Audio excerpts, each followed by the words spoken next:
Education will be another cornerstone of our reset, with a focus on improving infrastructure and providing resources for teachers and expanding access to technology for students. As indicated in our 120-day plan, we will convene a National Education Review Conference to dialogue on the challenges facing various levels of our educational system, in order that we can forge a consensus on the way forward to achieve quality education. As we speak, we have a challenge currently with feeding students in secondary schools, as the Ghana Education Service insisted that schools must reopen on the 3rd of January, contrary to the advice of the Conference of Heads of Assisted Secondary Schools. As a stopgap measure, I've asked the Chief of Staff to work with the Ghana Education Service to allocate and evacuate food that is currently held in warehouses in Tema, which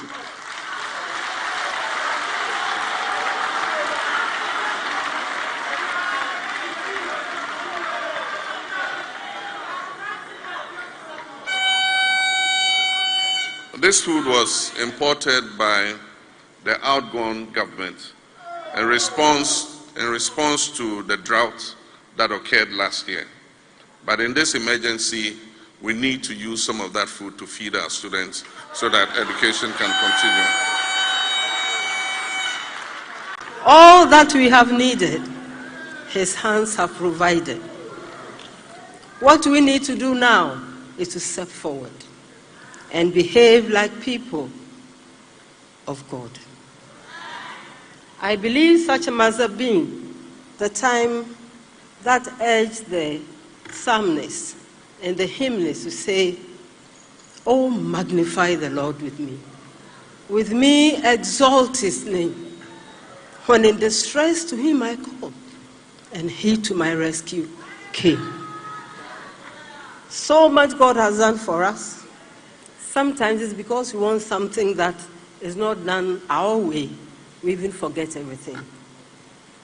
So much has happened since the campaign and before and after. He has not abandoned us.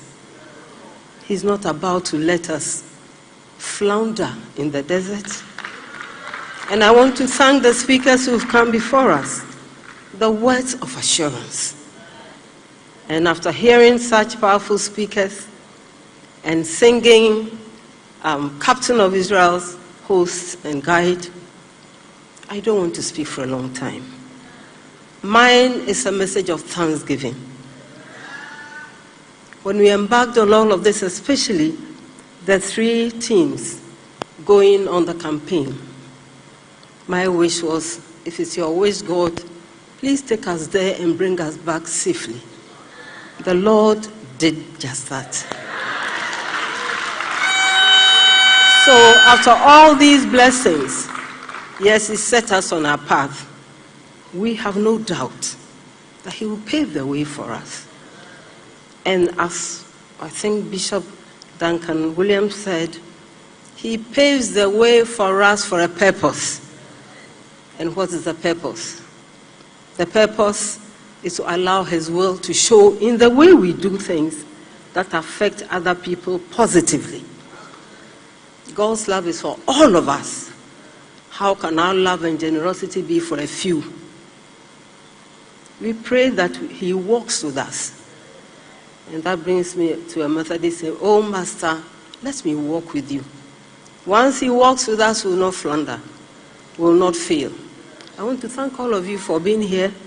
I want to thank those who are not able to be here, especially our grassroots people. The sacrifices they made during the campaign. Sometimes a mile or 2 even before you get to your destination, they're already there welcoming you. And it's so touching. And you pray to God that these remain the center of our focus. Thank you. Thank you all again. And may God bless all of us. Thank you.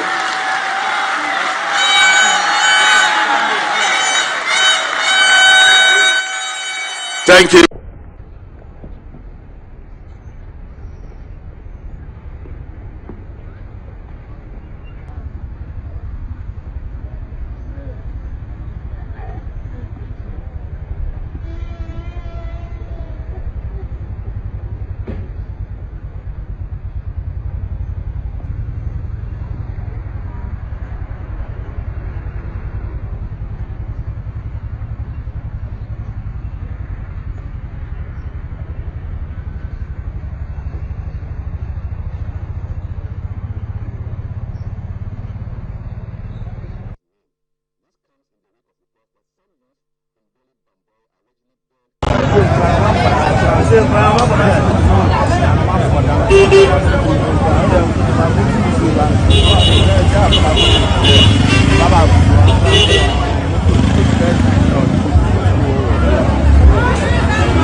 Yeah, dear.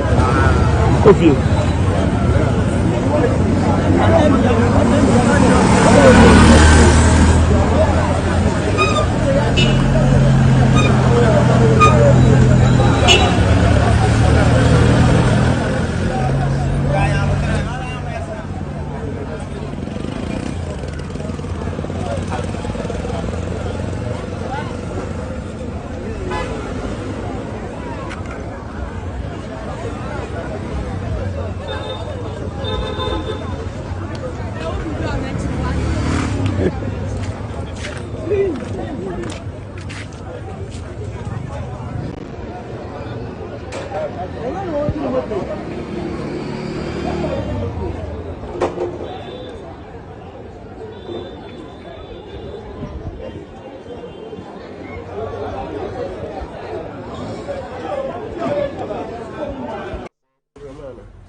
Abodian na koda na mo. Gaje abodian gaje on abodian gaje zakin gaje. Zakin gaje. No karaman jin. Abodian gaje.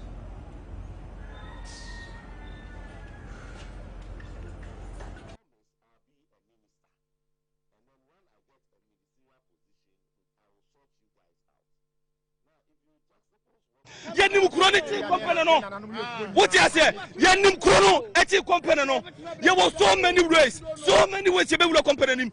But ha nko for we. Eje, you don Yankopon samo ma komedi e be ma komade mo. Say eje ma komedi e yesu be ma komade mo. In so many ways, yenim so many ways be ma ma komade eje. Ada oko import ni amani free a onfa me fa boase ana. What the name of free harbor or from the Fabuase or Boise Highway a 2 we can block AGA within any second. So therefore now could be still Yawaha.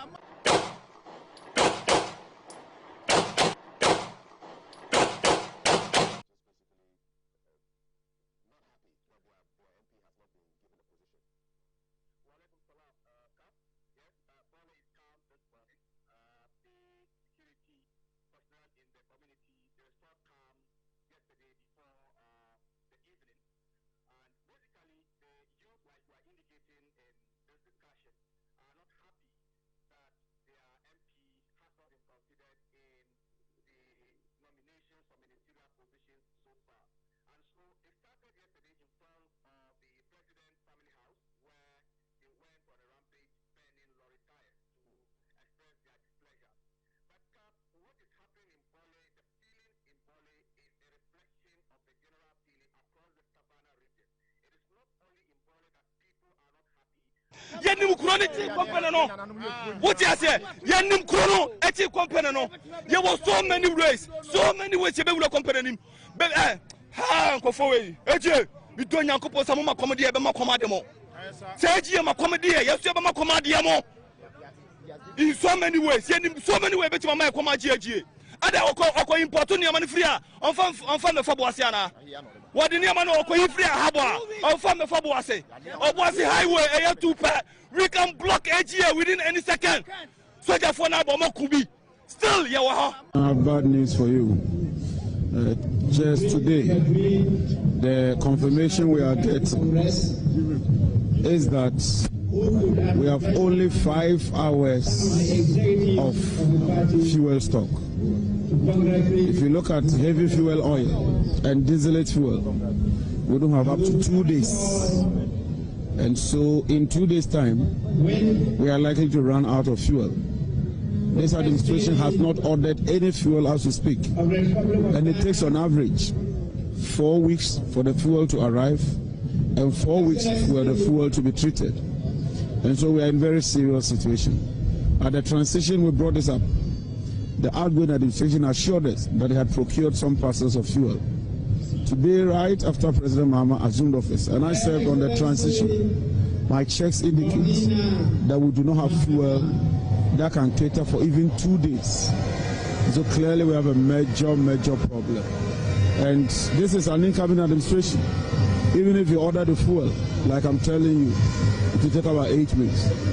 We live in present day and we recognize the relationships that we have and how we must work closer together. We note what is happening in the geopolitics of our sub-region and the unfortunate situation that is unfolding in the Sahel. It is not anything that is new, but it continues to become more grave than it was in the past. And I'm talking about the issue of insurgency and terrorism. And as I told Mr. Prime Minister, in Ghana we have a proverb that if your neighbor's house is on fire, you must assist him to quench it. Otherwise, when it finishes burning down his house, it will spread to yours. And so our security is a common objective, and we must work with each other to make sure that our sub-region is safe. We have noted the sovereign decisions of not only Mali, but Burkina Faso and Niger to form a separate confederation. But despite that, God put us together in this sub-region for a purpose. And so we continue to intermarry, we continue to trade, we continue to have relationships that go beyond our individual countries. And so we must recognize those. And despite the temporary setback that we have relationships strong, and I believe that eventually we'll be able to integrate ourselves again as one body. And so Ghana continues to remain neighbor and in strong solidarity with Mali. There's a significant Malian population that has lived in Ghana for many centuries, and we continue to make sure that that community is safe and contributing its quota to the economic progress of Ghana. Consider looking at institutional investors like SNET, like NAT, and the rest. Would you consider them when you want to do the privatization? Thank you very much, Mr. Chairman. Mr. Chairman, that would be the most ideal. If we could get institutions in Ghana taking up shares and getting a technical, competent company, even from outside, it means that there will be a lot of value retention. The main problem with ECG is not just the collection, but even how they spend or administer what they collect. They collect on average about 1.3 billion cedis every month. Only 850 million or 900 million goes into the cash waterfall mechanism. So what it means is that almost 400 million does not find its way into the cash waterfall mechanism because they've signed all kinds of contracts. Yesterday at the meeting, it came to light that they have 2,500 containers sitting at the ports. Contracts worth 9 billion has been signed.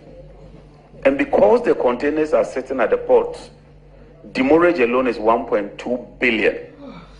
So beyond the collection, we also have to drill down on efficiency and ensure that they stick to the cash waterfall mechanism. Thank you. I start by saying that the recent confrontations between small-scale miners and military personnel in Obuasi, which led to the death of 9 miners and several others in critical conditions. The death of 9 miners and several others in critical conditions after sustaining various degrees of injuries is most regrettable. President John Dramani Mahama has already ordered a full-scale investigation into the incident. Following this incident, we in Parliament have noted a desperate attempt by the MPP minority in Parliament to politicize the matter. The MPP falsely claims that there is a so-called upsurge in political violence in the country. They also created a misleading impression that the unfortunate demise of the miners is as a result of political violence.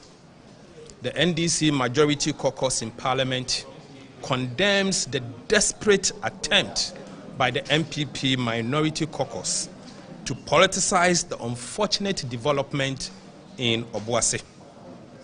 Instead of sympathizing with the bereaved families and applauding government proactiveness, the NPP minority is dabbling in cheap politics. Ladies and gentlemen, it is obvious that NPP is yet to recover from the shock of its monumental defeat, and as such, they are engaging in cheap politicking. We urge them to come to terms with the resounding defeat that they suffered in the last election and allow the 2-week-old government to steer the affairs of state in line with the mandate of the people of Ghana. Finally, we wish to assure the people of Ghana that pursuant to the directive of His Excellency the President, impartial, timely, and efficient investigation would be carried out in due course. I am to second the motion, and I'm doing so. Mr. Speaker, Honorable Harun Idrisu, an experienced member of the House, distinguished himself during the vetting process, but outside of the House had some issues regarding some key policy commitments of the NDC in its manifesto. Government is broke, government is broke. But people are spending billions to go inside the government that is broke. Have you ever seen a minister who resigned because government is broke before? Government has no money. Have you ever seen a governor who said, ladies and gentlemen, when I was elected, I thought the government had money. Now I discover government has no money, I resign. Have you ever seen it? Government has no money, but they are bringing money out at election time. Where is that money coming from? So they are lying. What is happening is that there are 2 types of wicked people in government. Type 1, they eat current money. Any money they find in government, they will eat it. They are wicked about that one. There is type 2. Type 2, they eat current money and future money. They will say, my term will end next year. When I leave, how will I eat money? Let me borrow money now and borrow money of the future and eat it now.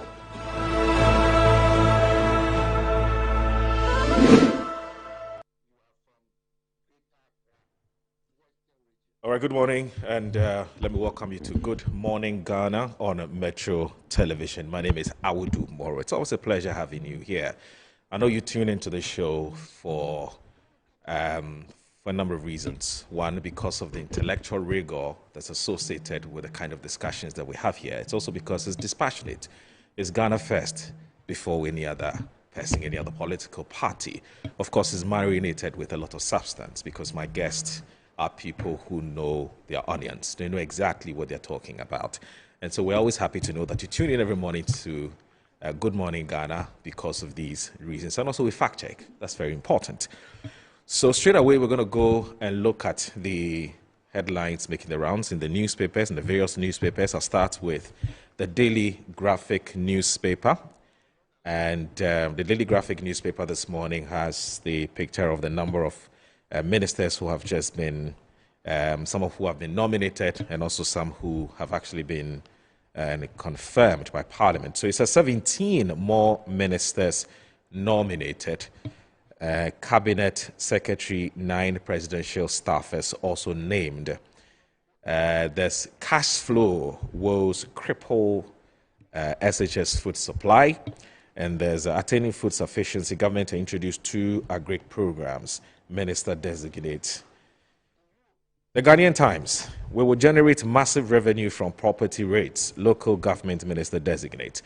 There's President Mahama nominates 17 more ministers.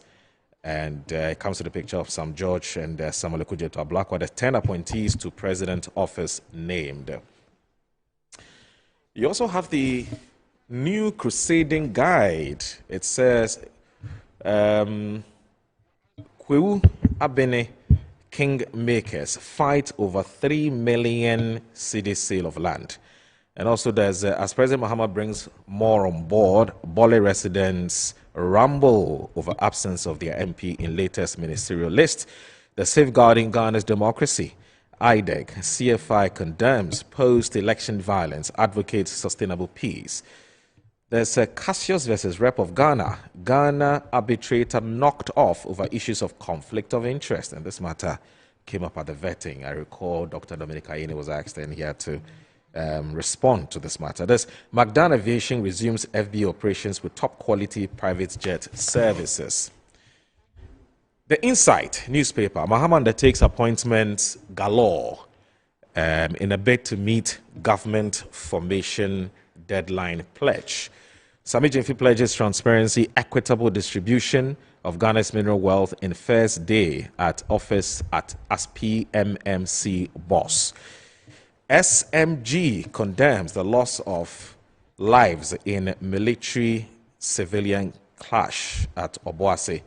And there's also a story here that makes me very sad. A very good friend of mine, Dr. David Percy, has passed on to glory. He's gone, and the picture is here. I saw the story, must have been 3 days ago. I was very sad about it. He's a good man. He's a good man, and he's also a very, very good friend to Mr. Kwesi Pratt, who's joined us this morning. And I can appreciate how Mr. Kwesi Pratt will feel about this. The Herald newspaper says East Legon gold dealer gets MIF, $25 million seized by Fidelity Bank as more questionable investments plague Ghana's mineral wealth. And there's Randy Abe, who once upon a time was the occupier of this seat, finally gets Cocoa Board CEO job. Congratulations to him. Big congratulations to Dr. Randy Abe. There's outgoing GRA boss boasts of leaving 152,979 billion as 6.798 billion more than Ami Shaddai.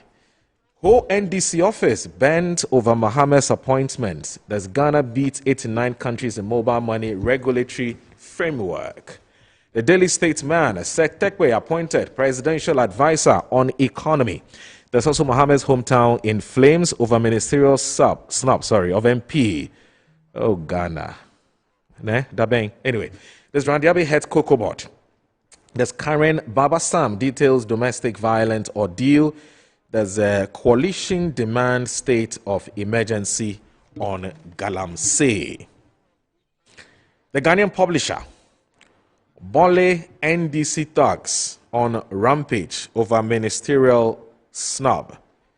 And there's new boss MD pledges to strengthen company.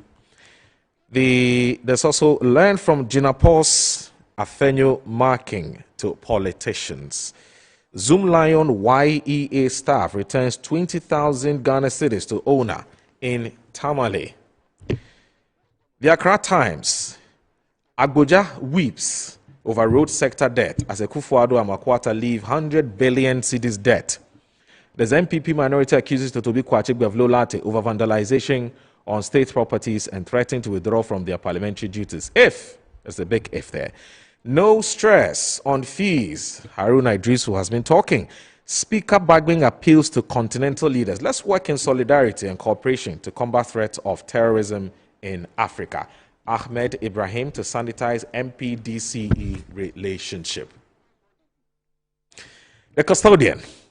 Let's learn from Jinapos brothers. Afenyomakin decries divisive politics. The Zoom Lion YEA staff returns 20,000 cedis to owner. There's Boli on fire over Mohammed's ministerial snub. Parliament approves Haruna Idrisu and others. The Daily Post. President Mahama appoints Dr. Randy Abe as acting CEO of COCOBOT. There's Mahama appoint Anthony Kwesi Sapong as acting GRA Commissioner General. There's MPP executives who were selling SHS placement slot for 5,000 Ghana cedis. Former Subing MP claims. The Business and Financial Times. High treasury yields persist 2 years on. Ghana-Nigeria business relations in focus as BNFT meets Nigeria High Commission. Chamber of Mines urges comprehensive approach to tackle illegal mining. And there's land banks to address low agric output. There's yellow card facilitates cross-border transactions for businesses. Okay, so we'll be right back to look in greater detail some of the headlines that we've just brought to you. We'll be right back after this break.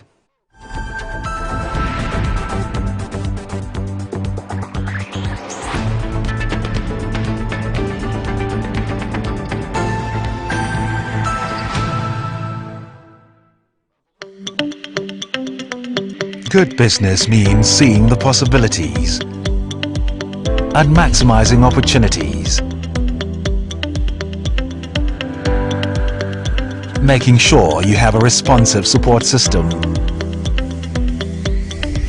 backs your business goals. A partner that gives you a stable platform with reliable connectivity and seamless solutions, and better understands the tools required to take you to the next level. With so many moving parts in running a business, we do our best to provide you with some stability. The only kind of stability you can find with MTN Business Broadband, the fastest and most reliable internet provider in Ghana, making sure you stay ahead and stay connected, because we understand what makes your business tick. Sign up today on broadband.mtn.com.gh or call or WhatsApp 0244 308 111. MTN. One upgrade is nice, but a double upgrade is amazing. And that's how we do it. Upgrade today to get even more with Step Up. If you're on GoTV Max and upgrade to GoTV Super, you'll get way more with GoTV Super Plus. It's so cool! Get big value. Get big entertainment. Very good. Perfect! Upgrade and get even more with GoTV. Yeah. GoTV. Love it. Attention all farmers, are you ready to take your crops to the next level? Introducing 3 effective organic composts that will revolutionize your farming practices. ACAP, KCAP and IRECOP brings to you the ultimate solution for your fertilizer needs. Introducing the ACAP Grade A, KCAP Equiafua Jinkwa and the IRECOP with cocoa blends, palm blend and mulch. These are made from locally sourced municipal solid waste. And these are the perfect choice for sustainable farming. Join the organic revolution today. Boost your crop yield, improve soil health, and support sustainable farming practices. Choose ACAP, KCAP, and IRECOP organic compost for a greener and bountiful harvest. For your purchase and more information, call the numbers on your screen. Our products are endorsed by COCOBOT, Planting for Food and Jobs, and the Ministry of Food and Agriculture.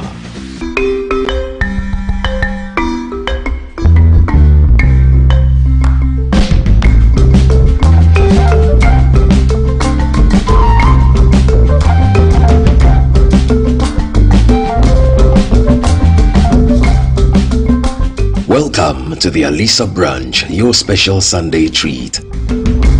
Good food, great and relaxing ambience, and excellent service.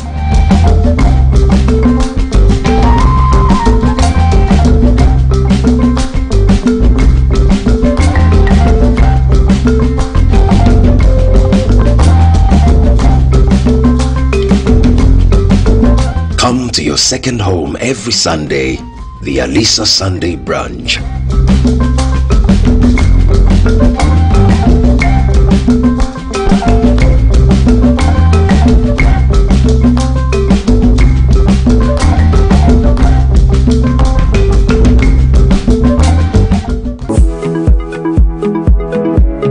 Sometimes the unexpected happens and the hero falls down in his own story. But he needs not stay down for long.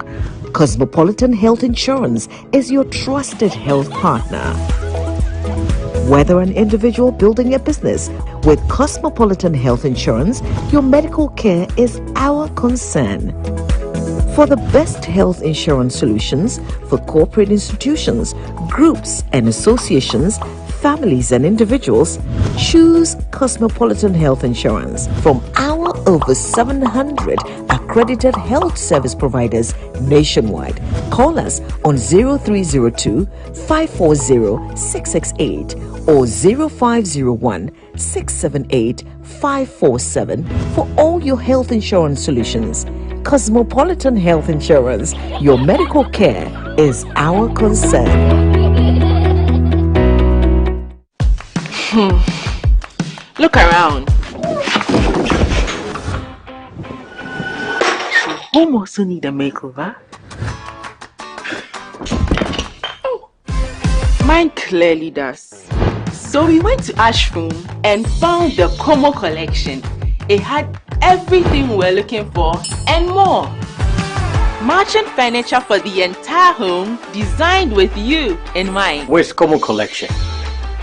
Dressing up is just a breeze. Always ready with a perfect accessory. A magic dressing mirror.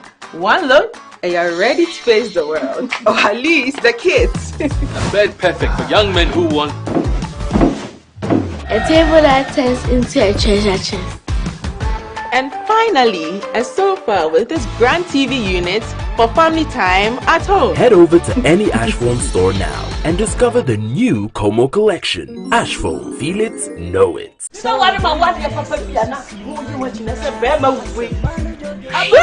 This is my secret. Give us P capsules. Emma, I want to go from now on to me to my ding one pen. Give us P capsules. Over do us, Mama. Oh no, enemy lawyer. And to lawyer no na show bottom. Are you bro? They na pon me see ba bet sia mo a ese ni die. Bosano. No. You get nefi waka wo. The friend give us cold capsules. Say yes is yare na wo so. Ko di du ni pedwam wani na wo posa amaman entimi ma wunja wo nan yi. Wonum give us cold capsules a. Obey free. Lawyer. Give us cold capsules. And I give us P capsules. Hey, and I give us free. Open Chinasuma. And men what if you do what you do cronkwan efa. Give us cold capsules. A painful a battle one more menu for one and quada when if you do me no come.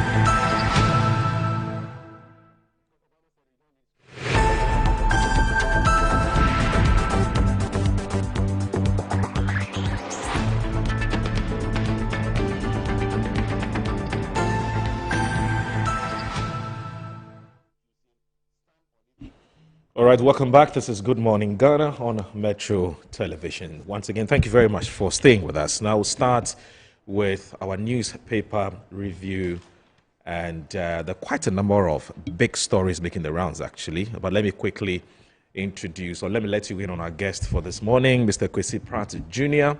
is the managing editor of the Insight newspaper. He's joined us this morning. Uncle Kwesi, good morning. Thank you very much for joining us. It's always a pleasure having you here. And also, a man who went AWOL for a while now, but has been forgiven. We've just had an off-air conversation about pardoning him for running away for a bit, but he's returned. I'm talking about the MP for Ifija Kwabere North, Collins Adumakun Mensah, who is also a member of the Finance Committee. Collins, good morning. It's good to see you. Good to see you too. You went AWOL. You didn't tell us where you were. I took some rest after the election. Took some rest after the elections. I hope you've rested well. Yes, I'm back. And it appears as if the minority has started already. I mean, you're already holding the government to the government's feet to fire. That's our job. Yes. I even though we thought, what you said earlier was that you're going to give the government the next 120 days to settle in before you start. That's what we heard you say, but it looks like you couldn't wait. Anyway, but I want us to start on a rather somber and a very sad note. Not deliberately, but it's because of the front page story on today's Insight newspaper. It's about the passing on of a man who has contributed his quota to national conversations, to national discourse, and also to the politics of this country. He's actually a household name, and I'm talking about the venerable Dr. David Percy, whose death has been reported by the Insight newspaper today, and we'll just quickly look at that before we look at some more substantive, before we look at some other issues. So David Percy is gone, and it says that we woke up on Saturday, January 18, 2025 morning to very sad news of the death of bizarre circumstance of Comrade David Percy, a stalwart of the socialist movement of Ghana. His exit is a huge loss to the movement he helped to build from the cradle. He will be missed for his sober reflections on questions of ideology and politics and his unbending commitment to the principles of socialism, anti-imperialism and Pan-Africanism. For the 40 years or more that I have known Dr. Percy at very close range, I never saw him angry. Even in the midst of extreme provocation, he was rational and remained steady and calm in all situations. Our deepest condolences to his wife and family. And this is a personal tribute that was written by the venerable Mr. Kwesi Pratt himself. Kwesi, this must have been a very tough, hard to take news when you heard about his death. Well, the death of Dr. David Percy, was most shocking. Yeah. Especially as it happened, in bizarre circumstances that we cannot perhaps discuss on air. But he died in very extraordinary circumstances.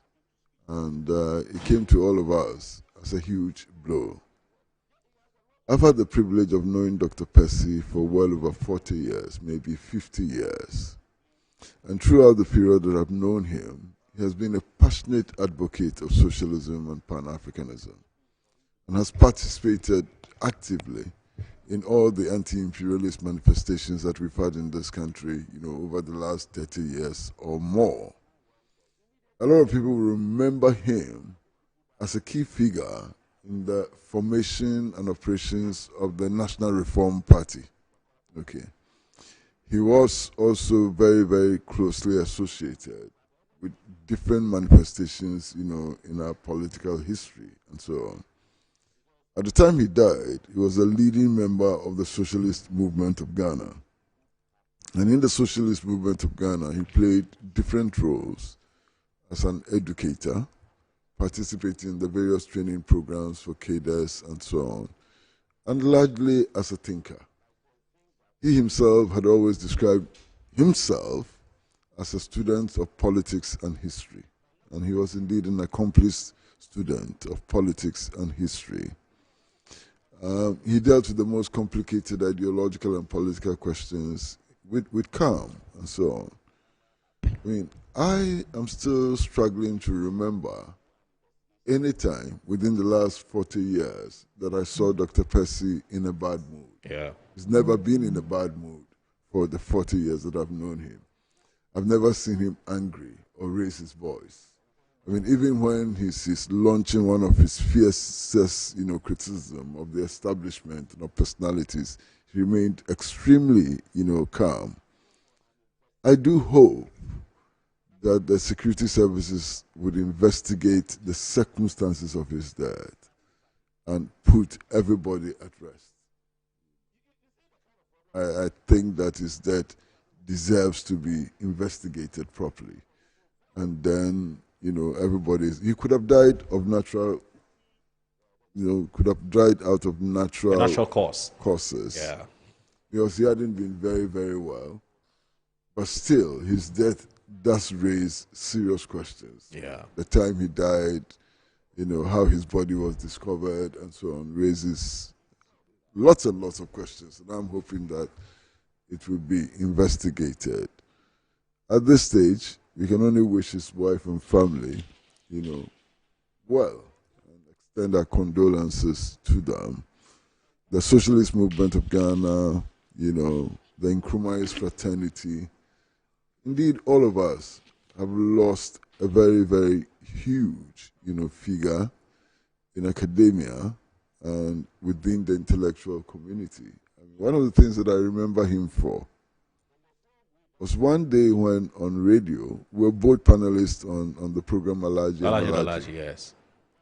And Percy said that until he went to the university, he didn't think that a professor could be stupid. But then when he himself became a lecturer on campus and he related with academics and so on, he saw that, there's a lot more to being intelligent than carrying a degree, even the title of professor. And he was such a profound person, very profound person. All we can say is may he so rest in peace. Collins, do you know him personally or distantly? No, I don't know him personally. Personally, right. But, I mean, when you mentioned it, I just went onto my phone. And then when I saw the picture, then it occurred to me that I've seen him a lot of times on a lot of platforms. Right. Very quiet, unassuming, but very deep. Very, very deep in his thoughts. Of course, as Ankwesi said, he was a socialist, believed very strongly in the Pan-African movement. I've heard or listened to him on a number of radio stations where he's been called in to speak on matters. And he comes across as an academic who is more very researched and does a lot of things. I've seen him disagree. I remember when Nana Adam Kwaku-Addo, the ex-president, made a certain comment about our history. Yeah. He came out very strongly,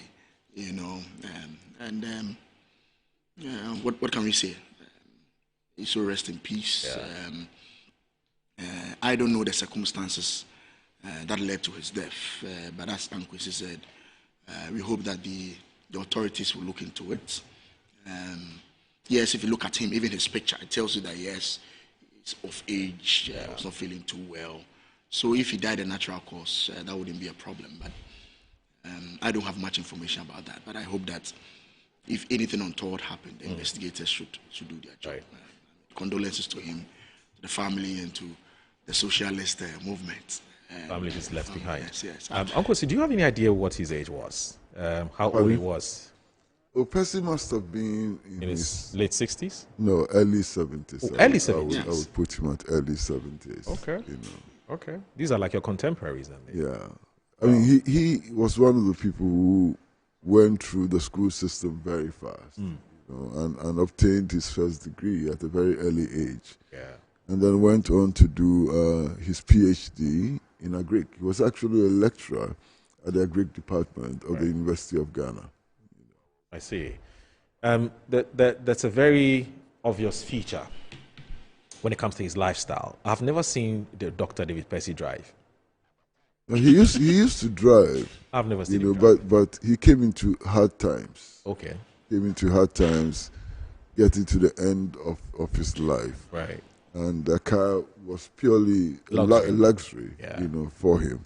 So he used to walk a lot, which was also good for his health. Walks a lot. So, I mean, when you invite him for programs, you'd see him, he would alight somewhere, and then he'd walk And then when you call, you tell him, he said, Master, I'm on my way. I said, why aren't you in a car? He said, car for what? I'll still get there in on time. So what's your problem?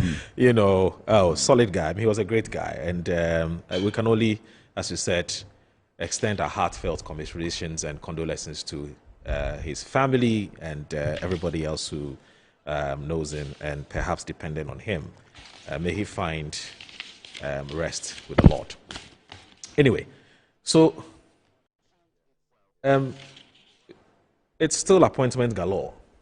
And you can say appointment galore, but I'm not going to say confirmation or approval galore because it's just started. So our own, and of course, speaking about appointment, our own brother and friend, Dr. Randy Abbey, finally, we've heard about his appointment as the acting CEO of Ghana Cocoa Board, but that's just one aspect of what we want to look at. We'll get there. Remember that Herald newspaper must have been last week reported that it was going to GNPC, and that didn't happen. We don't know exactly what the issues are. Even if I know our own, I'm not ready to talk about it.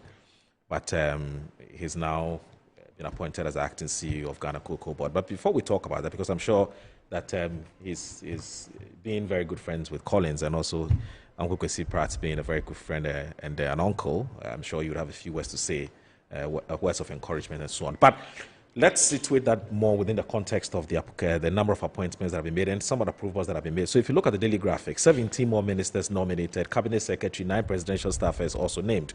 Now, Timothy Ngengwe says President John Dramani Mahama has submitted the tallest list of ministerial nominees to Parliament for approval, taking the number of ministers designated so far to 42 in fulfillment of his promise to nominate all cabinet ministers for parliamentary approval within the first 14 days and form his government in the shortest possible time.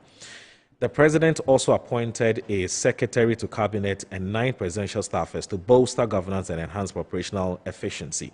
The latest list of ministerial nominees, made up of 40 ministers of state and 3 regional ministers, has been presented to Parliament in accordance with Article 78 of the 1992 Constitution. The statement issued by the acting spokesperson to the President, Felix Kwakye Ofosu, named the former Minister of Communications, Dr. Edward Omane Boamah, as the Minister Designate for Defence.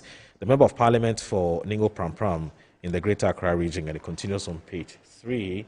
That's Samuel Nati George as Minister Designate for Communications, Digital Technology and Innovations, and a former Energy Minister and MP for Lembele in the Western region, Emmanuel Kofi as Minister Designate for Lands and Natural Resources. The President also named the MP for Buem in the Oti region, Kofi Edi Adams as Minister Designate for Sports and Recreation, while Central MP in the Upper West region, Abdul Rashid Pelpu as Minister Designate for Labour, Jobs and Employment. The Joabuso MP in the Western North region, Kwabena Menta Akando as Minister Designate for Health, and Tamale Central MP in the Northern region, Ibrahim Murtala Mohammed as Minister Designate for Environment, Science and Technology. We've put it up on your screens as you can see.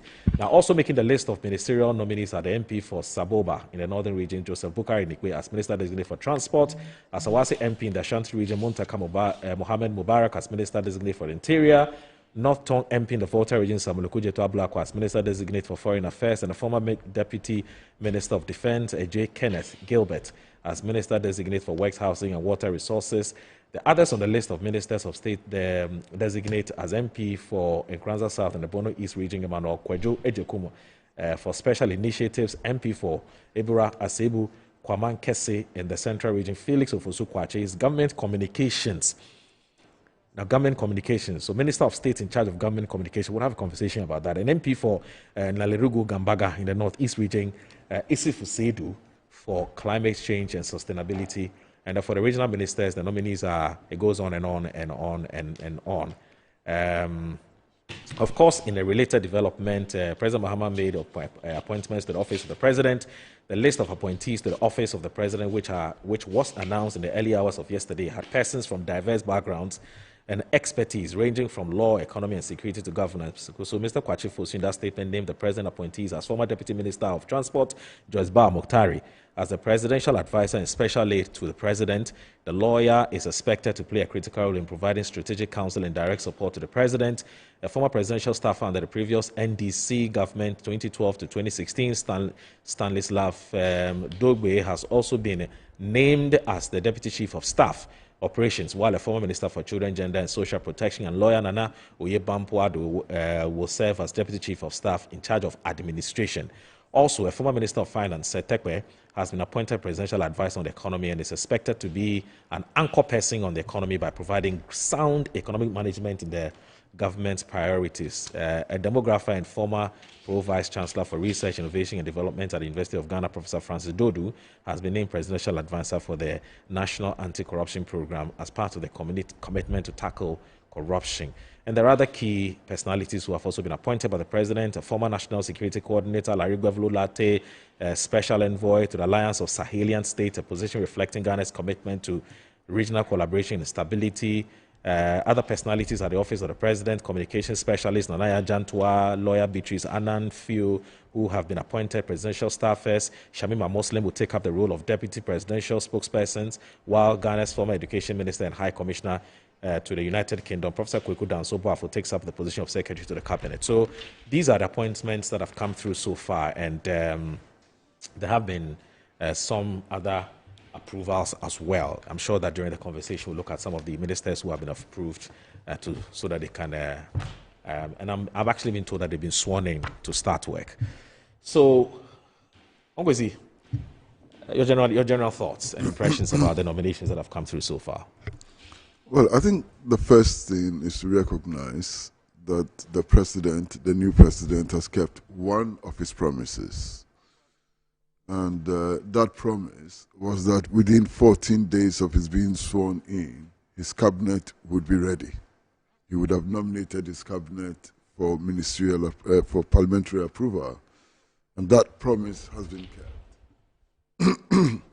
The second promise, which has not been kept yet, and I'm not saying that it's been broken, we are still in the process of receiving nominations for ministerial appointment. Mm-hmm. And everybody is waiting with bated breath to see whether or not he will keep his promise of appointing not more than 60 ministers. Right. That should include regional ministers, sectorial ministers, and deputy ministers. So far, I think that he's appointed about 42 ministers. 42. You know. So there's still some way to go. 18 more to go. Excuse me. The indication clearly is that not all the ministries will have deputies. And the suspicion is that the regional ministers would not have deputies. Now, if he's able to keep that promise, I would say that would be a feather in his cap, whatever that means.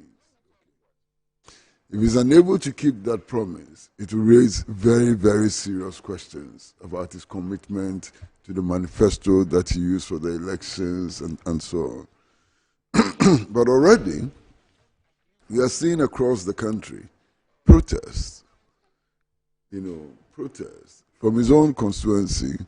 Young people are supposed to have reported to have gone on the street to protest against the fact that their member of parliament has not received a ministerial position. Yeah. We are also told about incidents in Ho West and other areas. I think it should be clear to all of us, including the protesting young people, that it is not possible to make the 275 members of parliament all ministers, or if you take those on the president's side, more than 180 members of parliament ministers. It is impossible. So some MPs would not be ministers. And that is no fault of the president, it's no fault of anybody. They simply cannot be ministers. And people ought to accept that. Besides, there are various roles that everybody can play. Collins, even in NPP, can play a role in the national development effort. You can play a role. So many roles to be played. You don't have to be a minister to make a contribution to the national development effort. And I think that message ought to go out clearly. There are so many people who have contributed so significantly to the development of this country that were never ministers and would never become ministers. Every 28th February, we celebrate Sergeant Ajete. He was not a minister. You understand?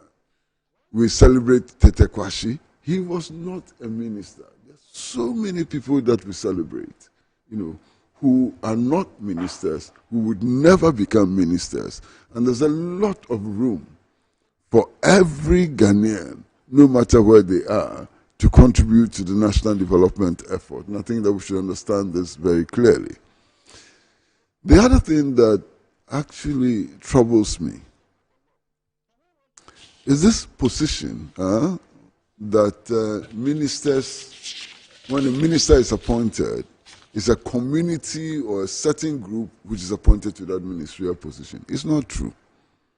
You understand? It's not true at all.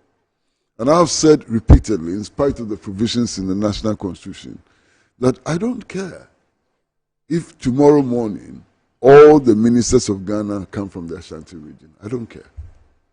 For as long as they do their work, for as long as they work so hard to take us out of the situation of bankruptcy and ensure that our people have access to social services like health, like education, and so on.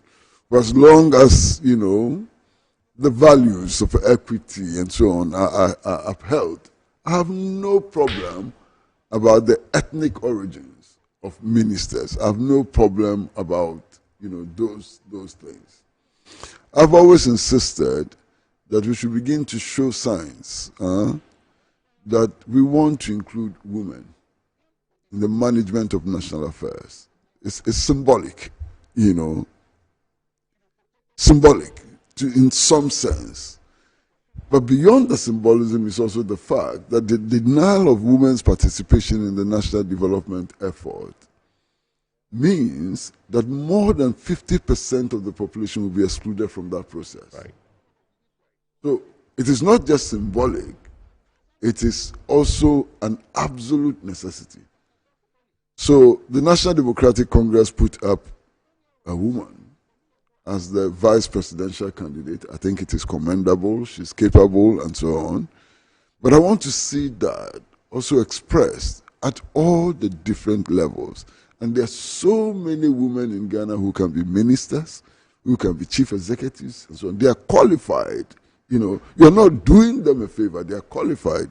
We are tapping into their strengths and so on for the national development effort. So I like to see a lot more women. In fact, as if just to take, sorry for taking the wind out of your sails. In fact, the women's groups have already started complaining, and they've already done the maths, and they're saying that so far, based on the appointments that have been made, we're looking about 17% women representation, and that's not good enough, especially when the president had promised. No, that's better than what existed in the past. So we've made some progress. No, not what existed in the past. Okay. That's better than when I saw the transitional teams from the two parties. It was only one woman. I mean, I was really shocked. Both parties. Each party presented only one woman, the initial transitional team. And I said, what is happening to Ghana? You have a population with more than 50% is made up of women. And you set up a transitional team, and there are only two women, one from NPP and one from NDC. I was really horrified by that development. I'm hoping that the selection, the choice of Professor Nana Jane Opoku-Agyeman, would not just be symbolic and so on, but would actually have meaning and would find expression in opening the gates, for a lot more women. As she herself has said. Yeah, for a lot more women to participate in the national development effort. Right now, the ministers have been announced. I don't see any circumstances under which any of them will be disqualified by Parliament. If it happens, it will be strange, And I think it's important for us to look at the history of parliamentary vetting. Massa, you are a member of Parliament. I mean, this is a novelty. In the past, we were not vetting our ministers. Okay. At the time when we had the parliamentary system of government, purely parliamentary system of government, I don't remember us vetting ministers in Parliament. At the time that we had a purely presidential system, I don't also remember. I think this came about when we had a merger between the presidential system and also the parliamentary system. Yeah. Now, I can understand why when we had a purely parliamentary system, there was no vetting. Because the vetting process is supposed to look at whether or not persons nominated are qualified, to be ministers. And when we had the parliamentary system, it was clear that the utmost qualification for ministerial position is qualification to be member of parliament. It was then assumed that if a person was a member of parliament, that person need not go through another vetting process. Right. Now we have a hybrid situation where people are coming in who are not members of parliament, and therefore a lot of people think that it is right to check their bona fides. Is that how they say it? Their bona fides or bona fides, whatever. To check those. I have no problem with that, except that a lot of times the process of vetting appears to be completely abused. And when you have people sitting on the parliamentary vetting committee using that process for self-vindication, I think it's an abuse of process. When you have the process being used, to justify previous political stances and so on, I think it's an abuse of process. And then I've also worried over this period about the lack of rigor in the vetting. I witnessed one vetting process where somebody who had been nominated as a minister was asked, "Do you go to church?" And then the person said, "Oh yeah, I go to church." "Oh, you must therefore know how to sing hymns." I said, "Oh, I sing hymns." He said, "Can you sing a hymn for us?" I mean, this is preposterous.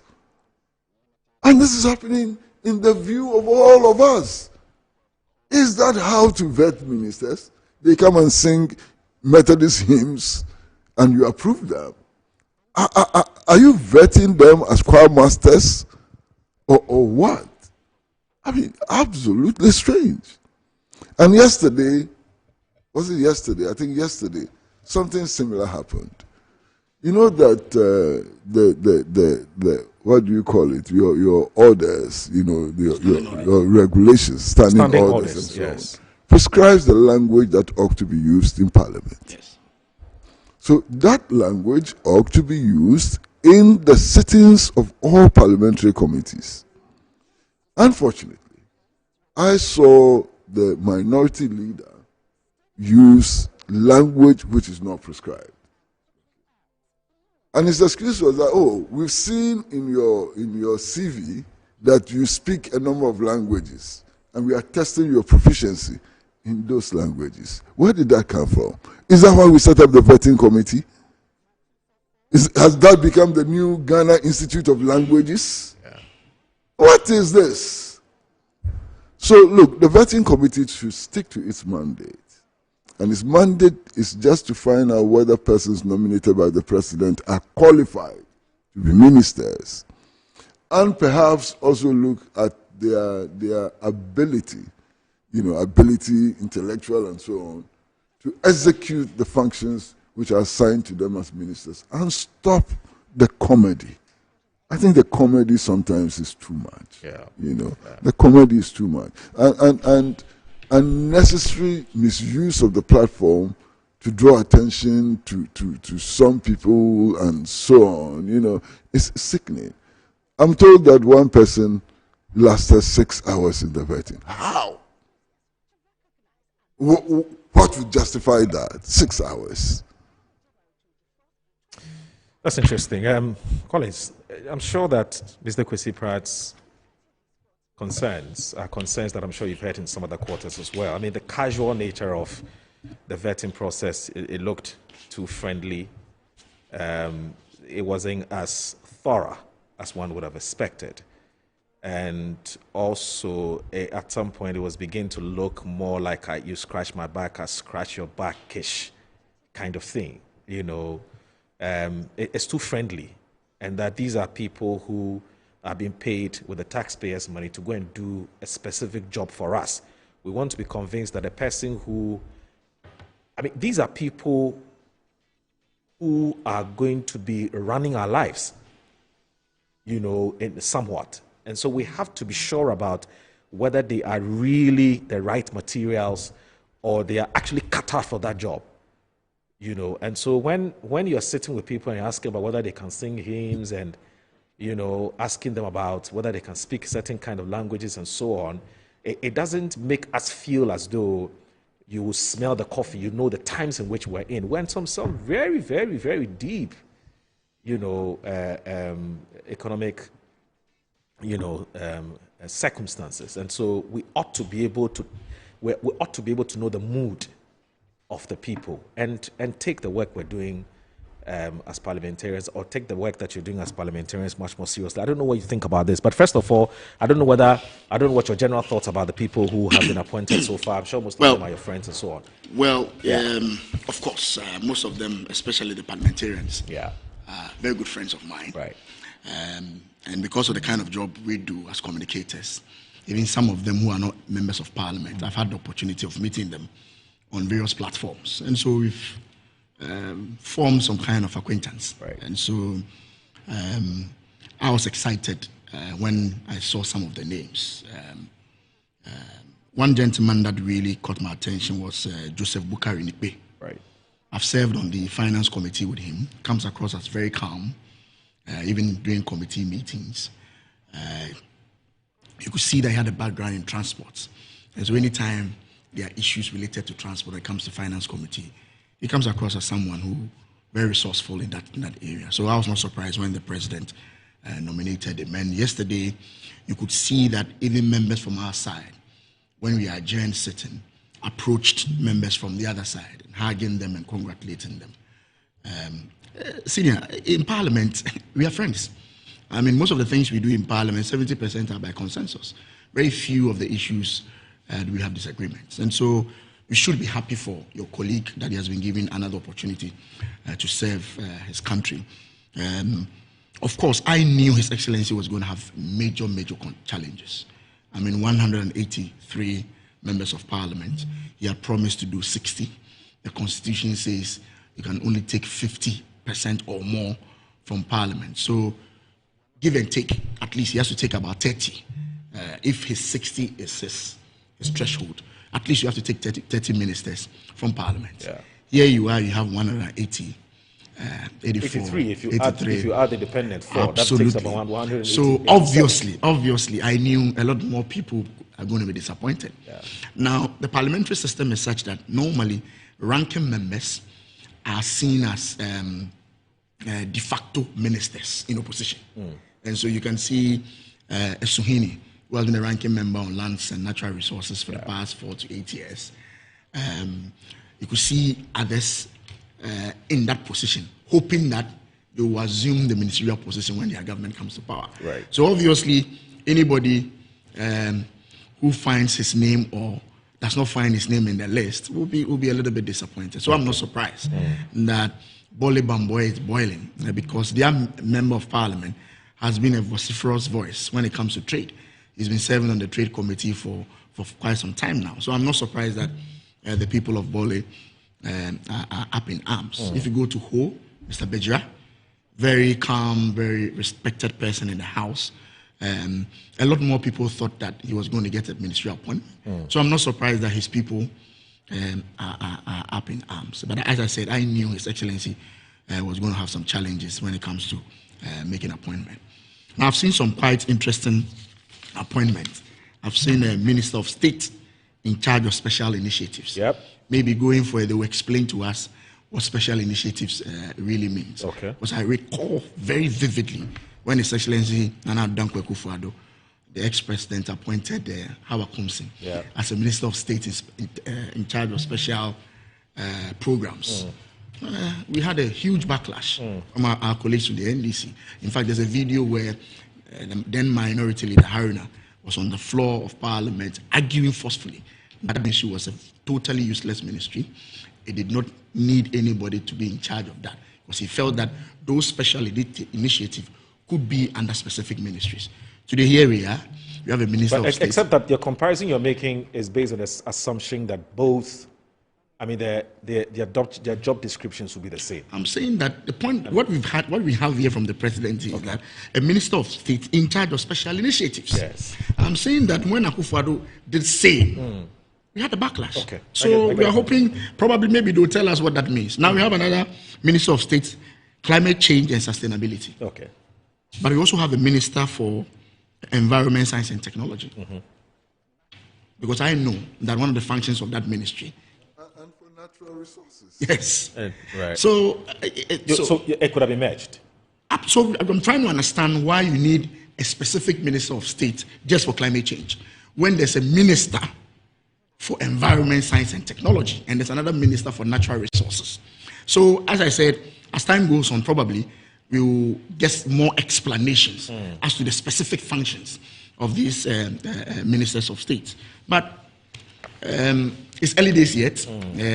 Let's see how things are going to go. But of course, most of them were expected. Akando has been a ranking member on health for the past 8 years. He going back to the health ministry is not a surprise. Sam George, he's been their go-to person when it comes to communication. So I'm also not surprised about that. Rashid Pelpo, Kofi Adams was what sports ministry. Sports ministry. Yeah. Because earlier on there were rumors that Neil Ante was going to go for was sports going ministry. back to the sports ministry. Right. But the president is also mindful of the regional balance. You see, that's the difficulty. You have 60 ministers, 30 must come from parliament. The 30 must reflect a regional balance. Yeah. Now, Kofi is the one from Oti. And there are how many, how many constituencies in Oti? About two or three from Oti. 2 or 3. So you are in a fix as to where to place that region. So I understand where the president is also coming from. First of all, let me also request for calm in the affected areas where supporters of the NDC are up in arms, Bole, North, Whole West and all that. We asking them to remain calm, not to destroy state property. And that, as Ankwesi said, you don't necessarily have to be a minister to contribute your quota to the development of this country. Now to the vetting process. And, sometimes doing vetting and when the tension is just too much, you have to find a way of just diffusing the tension. Now, with a specific reference to the tree, one of the things that happens at the vetting is to scrutinize the CVs. Now, on the CV of Mr. Haruna, he had indicated that he speaks 4 languages. He speaks English fluently, he speaks Twi, Dagbani also, he mentioned, and Hausa also. So the minority leader sought to just scrutinize the CV and asked him a question, whether indeed, as he put there that he speaks Twi, whether he can speak Twi. I'm not too sure that is out of place, totally. But also how important is that? I'm coming. Okay. Sometime during vetting, as I said, you after the hard questions and going into deep technocrat issues, sometimes you just have to soften the grounds, make the nominee comfortable, allow him to relax a bit before you start hitting the person with all those things. So sometimes these things are done just to calm nerves down. And you could realize that a lot of the people burst into laughter when the minority leader said he knows where his tree is coming from. And then he said, oh, of course, my wife is an Ashanti. So I think sometimes it's not out of place necessarily to bring calm the tension down. But I agree with you that it's a very serious business. It's a serious business because you are going to head an education ministry. You are going to head the finance ministry. The decisions you take as a minister affect everybody. These are consequential ministries. Absolutely. Yeah. It affects everybody. Yeah. And so it's important that you go deep to ensure that the person really understands where he or she is being taken to. Yeah. I mean, first of all, as for qualification to be a minister, once you're a member of parliament, you qualify to be a minister. Yeah. Because the constitution is quite clear that the qualification to be a minister is somebody who qualifies to also be a member of parliament. It's there, it's quite clear. So that for qualification, and you realize that sometimes when I was going for my vetting, the chairman was like, once you're a member of parliament, you first qualify However, this process is to test your understanding of where you are going to and all that. So, Uncle, I'll just please. Sometimes I think these are things that are done just to calm things down. But of course, as I said, it's a serious business, and I don't think it's a platform for jokes. It's not a platform to just, as it were, see friends pass through and then just come to be ministers. It's a very serious platform. And so far, I've watched quite a number of the vetings. Sometimes the vetting process is also an opportunity for you to clarify some of the things that you said prior to you coming to the vetting. So it's an opportunity for even the minority to question your stance on certain issues. So Dr. Ato Forson, a few years ago, the toll booth issue, he felt that it should be scrapped. A few years ago, I mean, there are tapes to it where he was having a debate with Mr. Kweku Kwarteng after a budget had been read on your sister station, Joy FM, where he said, the amount of money we get from even the toll is about 70 million. So it should be taken off. But when this matter came up during the vetting, he said it wasn't true. It's true, because I've watched the tape. He said it was actually misreported. I'm saying I've watched and that his position on this toll booth I'm saying that I've watched the changed. tape. I'm saying that vetting is an opportunity to also request from the nominee to explain some of the things they have said in previous time. Yeah. Because if you said toll booths are not necessary and suddenly become a finance minister and you say, yes, you're going to bring back toll booths, every person has the right to question you about that double standards. Yeah, but this is where I have a challenge. Sorry. No, I don't have a problem with people saying things in the past and wanting to sort of put them to strict proof to find out whether you just want to test whether they are being consistent in their principle or they're shifting goalposts. I don't have a problem with that. What I'm trying to say is this, that when people even express their opinion about an issue, let's even assume, I'll grant you, that Ato Forson said what he said. Isn't it, I mean, how difficult is it for parliamentarians before the vetting to look at what the position of the party in terms of what they have written black and white in their manifesto is, which actually then sums up the social contract they have with their own people, with the Ghanaians, based on which they were voted into power. So if the NDC as a political party or the MPP as a political party says, this is what we intend to do, will it then matter what somebody has said in the past or not? It does. Why? It does. Because the reason I'm asking this, I get the point I'm making. So my point is that it then doesn't matter really what your personal opinion is. Because it does. Now you have the social contract. Sorry, I just want to land so they can come in. No, don't get me wrong. It's a very important issue of race, and I think it's a lesson to politicians across the board. I said something yesterday. Yes. My party said this is our new position. No problem. I come for vetting. The vetting essentially is like an interview. You want to be sure 120% whether the person who is being appointed to head this ministry is the right person or not. Not just for yourself, but also Ghanaians at large. I'm saying that when the person appears before the vetting committee or the appointments and confirmation committee, are you more interested in what the party, which has now formed the new government, right, position on a matter is, based on which you want to find out from the person who is going to be managing that ministry how they intend to achieve that? Or you should be more interested in opinions that have been expressed by some persons in the past? You know, I'm saying that which should be more important to you? So first of all, it's true that political parties go into election with their manifestos as a social contract.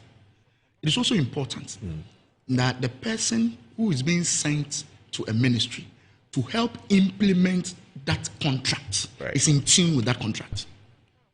Absolutely. Yes. So there's nothing wrong.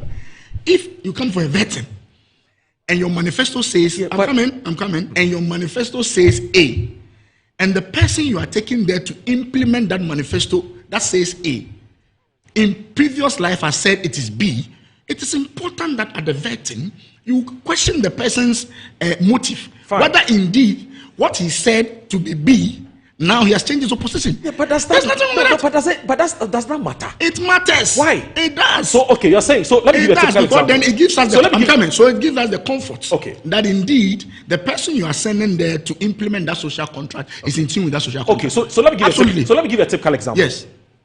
And I'm saying that let's even assume, without grant, because I haven't heard this tape. Ato Forson has said he didn't say it. No problem. Now you think that if Ato Forson, he's been approved. Yes. He's not the finance minister. Yes. So Ato Forson goes to the finance minister and says, well, some time ago, I said that toll booth should be scrapped and that is not necessary. And so, irrespective of what my party's position is, I'm going to do what pleases me because that's what I think. Is that what Ato Forson is going to do? That's not the point I'm making. No, I don't. I get. Do you get the import of my question? I get your import, So but I'm saying that how important I am is that? saying that it's extremely important because then it tells us who is going to the ministry. Okay. His position matters. So you want to There's test nothing wrong with that. his integrity. Now let me also make this point. The vetting committee, make no mistake, it's a Yes. political platform. True. It's a political platform. Parliament, we always say, is a house of records. The minority must take full advantage of that platform to correct certain records. There's nothing wrong with that. It has happened, it happened all the time. We've had nominees who have come to vetting and apologized. We've had nominees who have come to vetting and retracted comment they had made because they now know that what they said at the time was wrong. Then it is recorded in the Hansard. That it's on record. I watched Fifi Kwete's vetting some time ago when he had talked about President Kufuor has taken gold at the vetting. At the vetting, he accepted and no, maybe the information he had at the time was wrong. Then you correct the records. So it's a political platform. Every political party will take advantage of that to ensure that certain statements that have been made previously against his government is corrected at the vetting. It's a political platform. Are you serving your political parties? You're serving the Ghanaian No. It's Please. also important. I'm serving my country. Yes. So I have to get the facts right. There's nothing wrong with that. There's nothing wrong in getting the facts right at vetting. So if you ask a nominee Gentlemen. okay. At the vetting, I heard one member of the committee ask a nominee, this was the question. Oh, you are an honorable gentleman. You have a lot of experience. Your technical skills are excellent and so on. What do you say to that? What a question. I mean, what a waste of time. You understand? He wants him to confirm that he has to say. What kind of questioning is that? What a complete waste of everybody's time. And so on. He wants him to confirm that he has the competencies. I'm worried about the fact that you see the vetting committee as just another political platform. It is not and ought not to be a place where you go and engage in a useless political fight of vindication. No, I didn't say that. No, please. Those are my words. They're not yours. Okay. But that useless political fight of vindication does nothing for us and the country.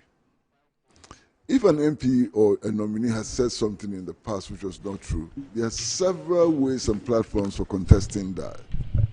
It doesn't have to be, on the floor of the appointments committee, and I'm not happy with that. Okay.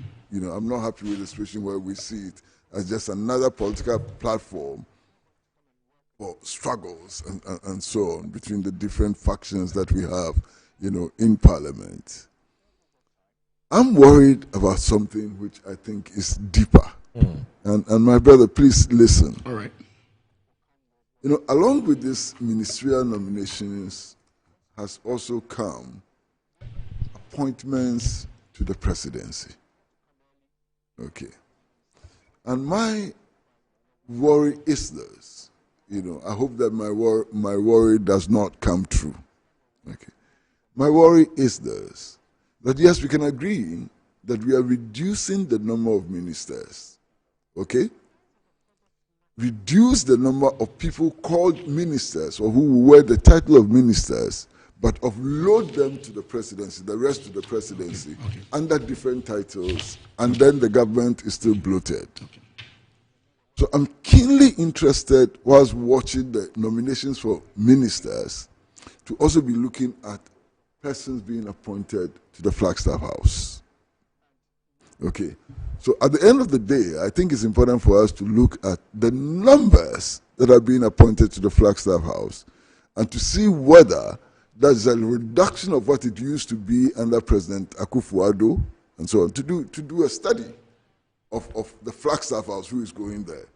Because you could have a situation where we are reducing ministers to 30, to 20, to 15, and loading the Flagstaff House with special advisors and so on. So I'm not saying that is happening now. If it does happen, that's a cost 90 job. Yeah, that's the point he's making. Yeah, that's the point I'm making. It defeats the reduction. It defeats the purpose. Yeah. Now, you speak about the difficulties that the president will have in appointing only 60 ministers. And I've just reminded myself that your campaign actually promised to appoint 50 and not 60. Yeah. So it is doable. It can be done, and it must be done. In my view, I think that this country can be run with 30 ministers, or even maybe less. Including deputies. Yes. The original ministers. Yes. You know, and that is based on my own experience in the civil service. You know, I worked in the civil service for a while. I worked in the Ministry of Youth and Sports for a while. I worked in the Ministry of Fuel and Power. Had some civil service experience. And to be honest with you, there are several ministries that can run without ministers.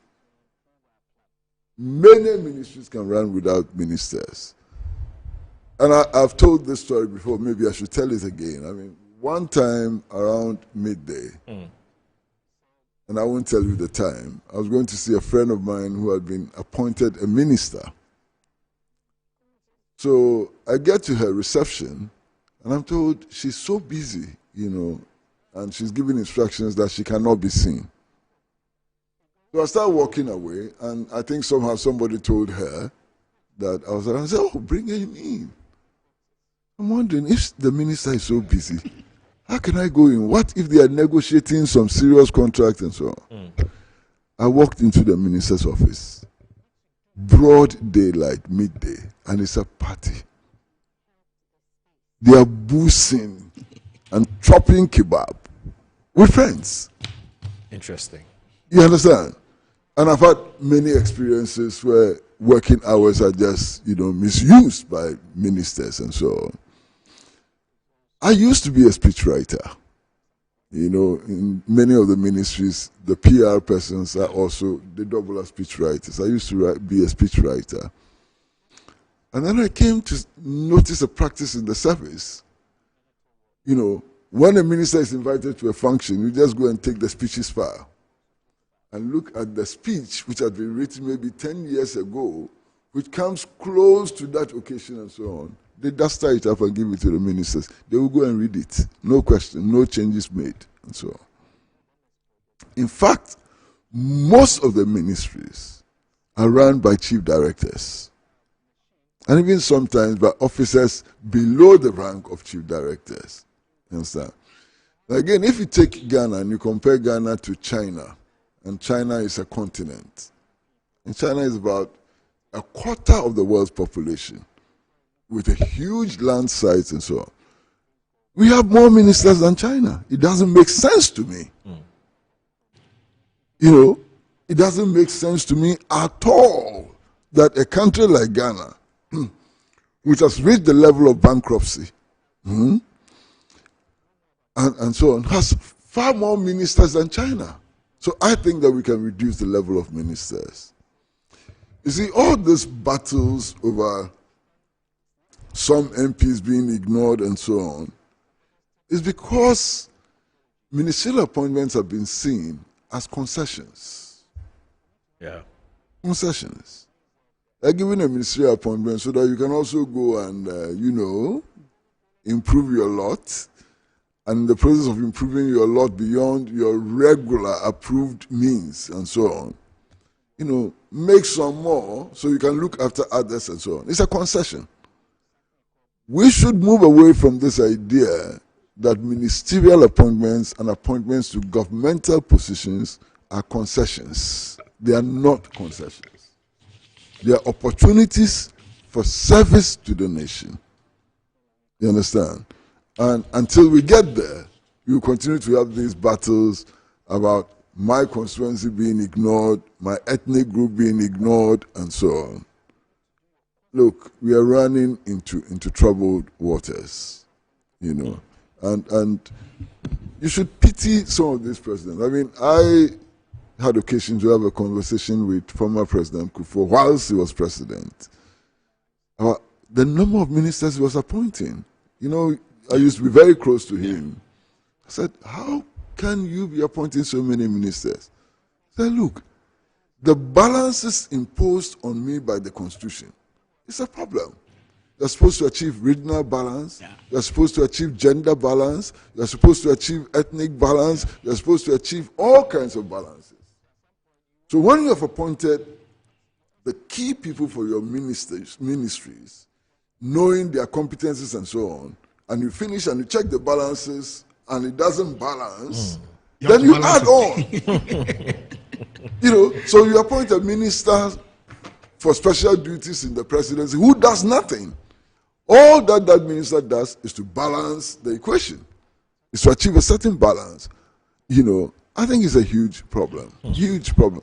I don't care whether the Minister of Finance is a Fafra or a Dagomba or is from my area, Gomwa, Achampim, and so on. I don't care. Just get the job done. He has a job to do. Inflation is shooting through the skies. The nation's indebtedness is so huge. You understand? We are going back to the IMF. It doesn't make any sense. I want a minister who would say that, look, we are not going to the IMF. This is my indigenous solution, which does not require us going to the IMF to be bullied by people from the colonial metropolis. That's what I want to see.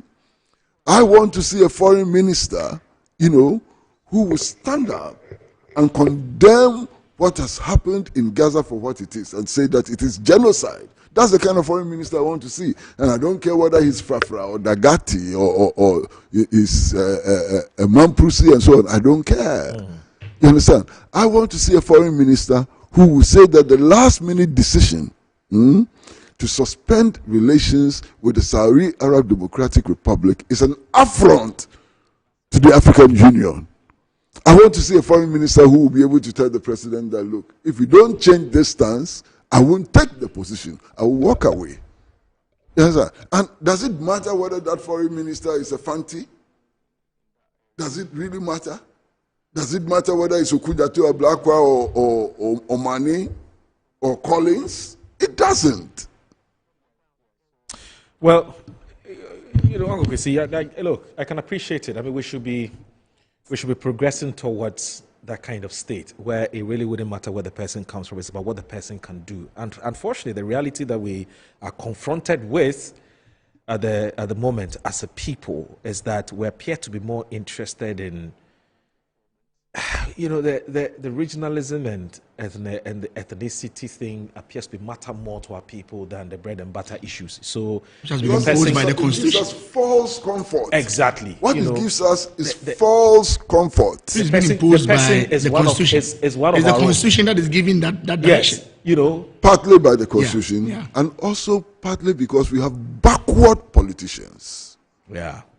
Because we have leaders who are so backward, it's unbelievable. We have leaders who pander to these base instincts. When you're going to have elections, immediately the leaders make it matter whether you're a Muslim or you're a Christian. Yeah. It's the leaders, it's their backwardness. It's the fact that the leaders have no true solutions to the problems that confront us. So they divide us on the basis of our religion, on the basis of our ethnicity and so on. Meanwhile, when they go to sit in cabinet, and they are taking those decisions that impose hardship on us, they don't divide themselves on the basis of their tribe and so on. No, they don't. In cabinet, how does tribe arise in a cabinet meeting? It doesn't. Yeah. But when they come to us, they divide us. And they divide us so that they can continue to sit on top of us without thinking and without solving the problems that confront us. That's the problem. To be fair to Collins, I mean, he hadn't landed when we interrupted. And so, to be fair to him, I'd allow you to land because you and I were... Is there any landing? Him and I were arguing over whether indeed the person's, pronouncements in the past and what he says today is important. For me, haven't shifted. I think you still want to. So please go ahead. No. I think those are important. I mean, it brings out the true nature of the person. Okay. And gives you some comforts about the principled nature of the person going to a particular ministry. So I don't have any problem. Okay. I think it's important that sometimes you get clarity from the person, the nominee, on issues or statement that the nominee had made some time back, so that you can have. Sometimes we give the person an opportunity to clarify some issues. Yeah, it's an opportunity for him to clarify and say, no, that's not what I meant. I meant to say this, and then everything it's put on record. This parliamentary process. So I don't have any problem with that at all. Okay, I see. There's been some discussion about one particular of Lieutenant Colonel Lolati. Yes, to the Sahel. Yeah. State raised a lot of questions. And the questions it raises has to do with Ghana's position in ECOWAS and whether indeed Ghana wants to stay within the framework of the hostility of ECOWAS to the Sahel states. Personally, me, at my level, I think that the position of ECOWAS is completely untenable. It's a useless position. I think for education purposes, maybe for viewers, the Sahel. What we're talking about the Sahel the states. Sahel. What do we mean? What do we mean by that? If you talk about the alliance of Sahel states, you are basically talking about the alliance of Burkina Faso, Niger, and Mali. Okay. That's the alliance of Sahel states. Okay. These are countries which are governed by coup leaders now. Okay. And ECOWAS has raised, some opposition to them and insisted, in the case of Niger, insisted that the former president who has been under house arrest should be released and so on and so forth. Now, I'm saying that I vehemently disagree with ECOWAS leaders, when they thought that we should mobilize our soldiers to go and die in Niger in order to restore a completely discredited and unpopular leader. I thought that it was, if you'd excuse my language, absolute madness to try to do that. I don't think that the life of any Ghanaian soldier should be lost in that enterprise. Besides, some of the regimes that are parading as democratic regimes in West Africa are worse than the so-called military dictatorships. You understand? And then I've traveled around a bit in West Africa, and I've come to see that today, if we want to test and put up any of those leaders against the so-called democratic leaders in West Africa for a West African election, they will beat our leaders. They are very, very popular. I see. Yes, because they are taking measures, they are taking decisions which are in the interest of their people. I mean, you take a country like Niger. A year ago, Niger was one of the 3 poorest countries in the world. After 1 year, Niger is the fastest growing economy in the world. So these ECOWAS leaders might want to learn a lesson or two from Niger and to ask basic questions about how they did it. And but so I don't think by this statement you are endorsing coups. I don't think that's what you Well, I don't want to be pushed into a position where I have to take a rigid position about whether coups are good or coups are bad. Okay. Under some circumstances, coups are inevitable. When you have leaders completely misbehaving, trampling upon the constitution, flagrantly abusing the rights of their citizens, making the life of their citizens hellish, and so on, coup d'etats are justified. So, you don't agree with those? And Kwame Nkrumah. You know Kwame Nkrumah's position on coup d'etats. Kwame Nkrumah's position was very clear. He said they would happen, they can happen, and so on. His only problem is that when the circumstances which give rise to a coup occur, and coups occur, the coup leaders must, in reasonable time, hand over to democratically elected governments. That was Kwame Nkrumah's position, which was not a total rejection of coup d'etats. You understand?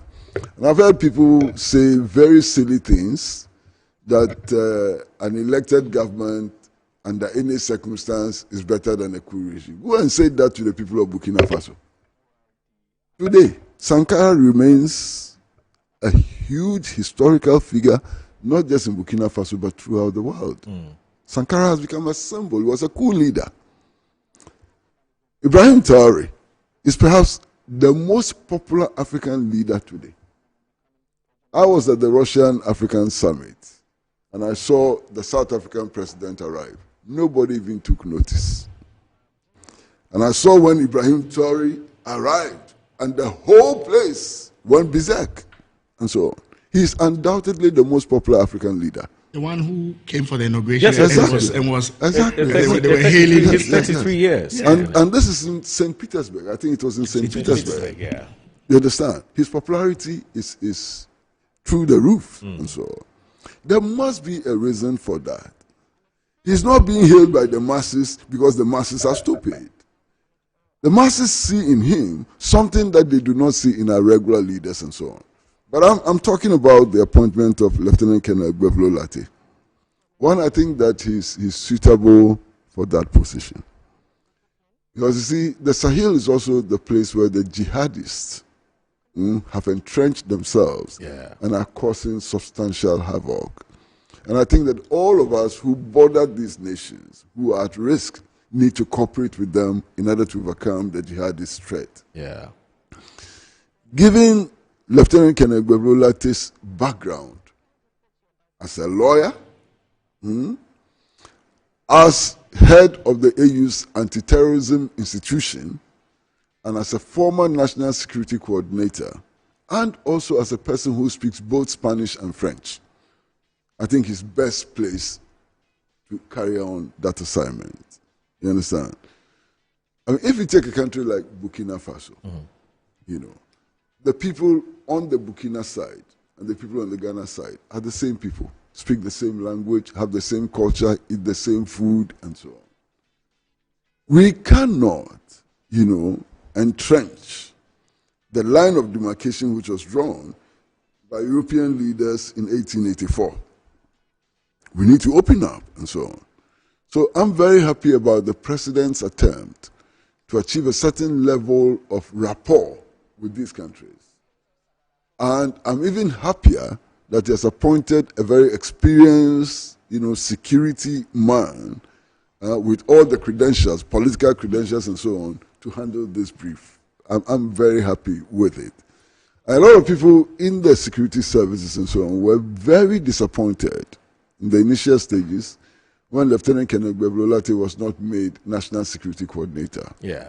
I saw many posts on social media from soldiers, from policemen, from retired soldiers, and so on. I was surprised, anyway. There was some agitation. Some were angry. Yeah, in fact, I saw one soldier, a retired soldier, who posted that they assisted the NDC campaign for two reasons.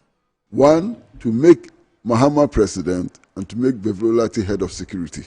And that the first objective had been achieved, and they were working to achieve the second objective. That's very strong statements. But I'm sure that now everybody should be happy about this new appointment because it's in the national interest. Larry has the skills and the background and so on, you know, to play this role. And I'm happy about it. Okay. I'm extremely happy about Larry's appointment. Right. You know. All right, so we'll take a short break. But before we do that, our own Randiabi, our friend and brother Randiabi, so is also going to, because we're talking about appointment and vetting and so on and so forth. And I'll maybe get you to do a few minutes before we take, or maybe when we take the break, when we come back, we'll just we'll say a few words to Randy, and then you know, and then we'll look at the Obuasi killings. It's something that really bothers me, and I know Kwesi Pratt's position on these foreign mining companies and how the kinds of contracts we've signed with them and so on and so forth. I'm sure all of those things will come up. Anyway, so we'll take a short break. When we come back, Good Morning Ghana continues.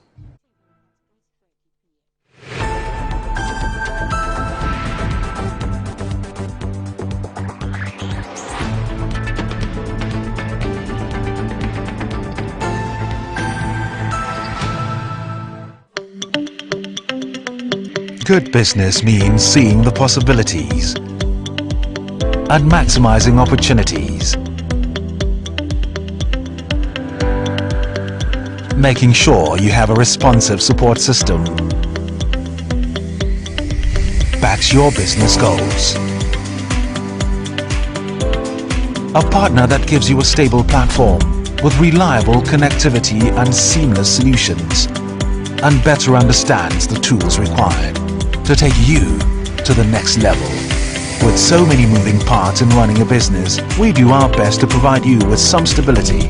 The only kind of stability you can find with MTN Business Broadband, the fastest and most reliable internet provider in Ghana, making sure you stay ahead and stay connected, because we understand what makes your business tick. Sign up today on broadband.mtn.com.gh or call or WhatsApp 0244 308 111.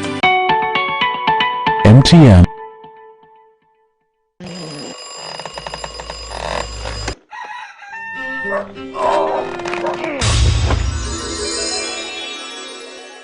Who are you? Who are you? Charlie, I'll be you from the future. Who doesn't sleep on that slice of bread you call mattress anymore? Don't some slippers then follow me. It is part of the mattress we did it from there. Yeah? That'd be the mattress where the dead for. Wait, what are you doing?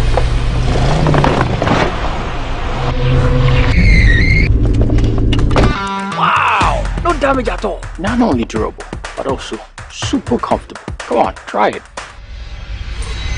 Nothing day like Ash Foam. Enjoy full body support and unparalleled comfort for a restful sleep.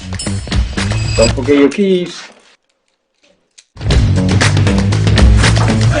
Get the premium sleep experience with mattresses from Ash Foam. Visit any of our showrooms nationwide or at ashfoam.com.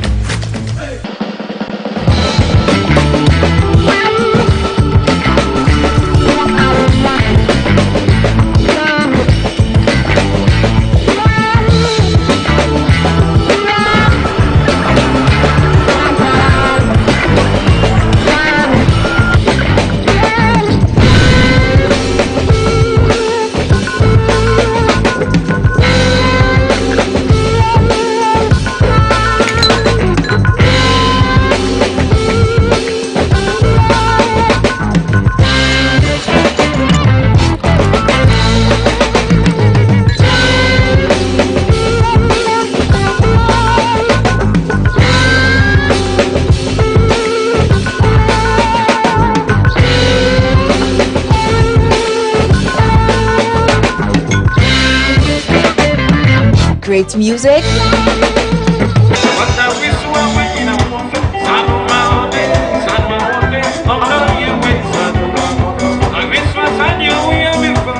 Excellent service.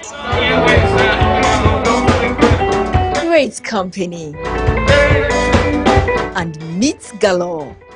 The Alisa Friday Barbecue. It's fun on Fridays at Alisa.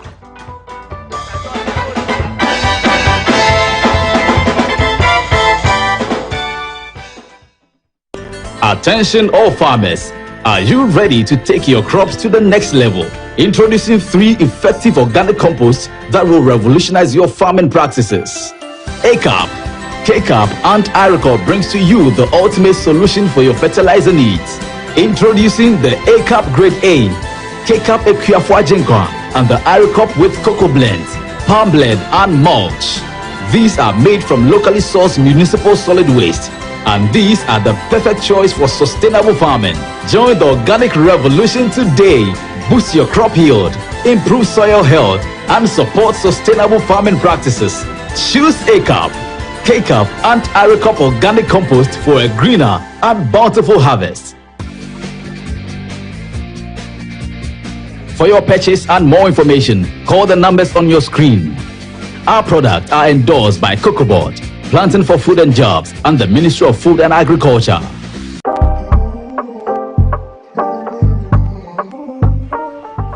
This is Coastal Park, a well-demarcated gated community carved out to host your residential and commercial properties. With a minimum of 40,000 Ghana cedis, you too can own a piece of this serene site. It's just 50 minutes drive from the Central University College, as well as just some 5 minutes drive from the Ningo Senior High School. More so, just in case you live somewhere in Adam and you want to take that excursion to many of those areas along the Volta estuary, this is the right property for you to invest in. Great news from Estate Masters Limited. We're running a 10% discount promo on all sites to celebrate our 10th anniversary. Join in the celebration by becoming an Estate Master. Enjoy benefits such as free site visits throughout the duration, free indenture, and free site plan. Contact us for more information. Remember, T's and C's apply. Estate Masters Limited, your most preferred estate partner.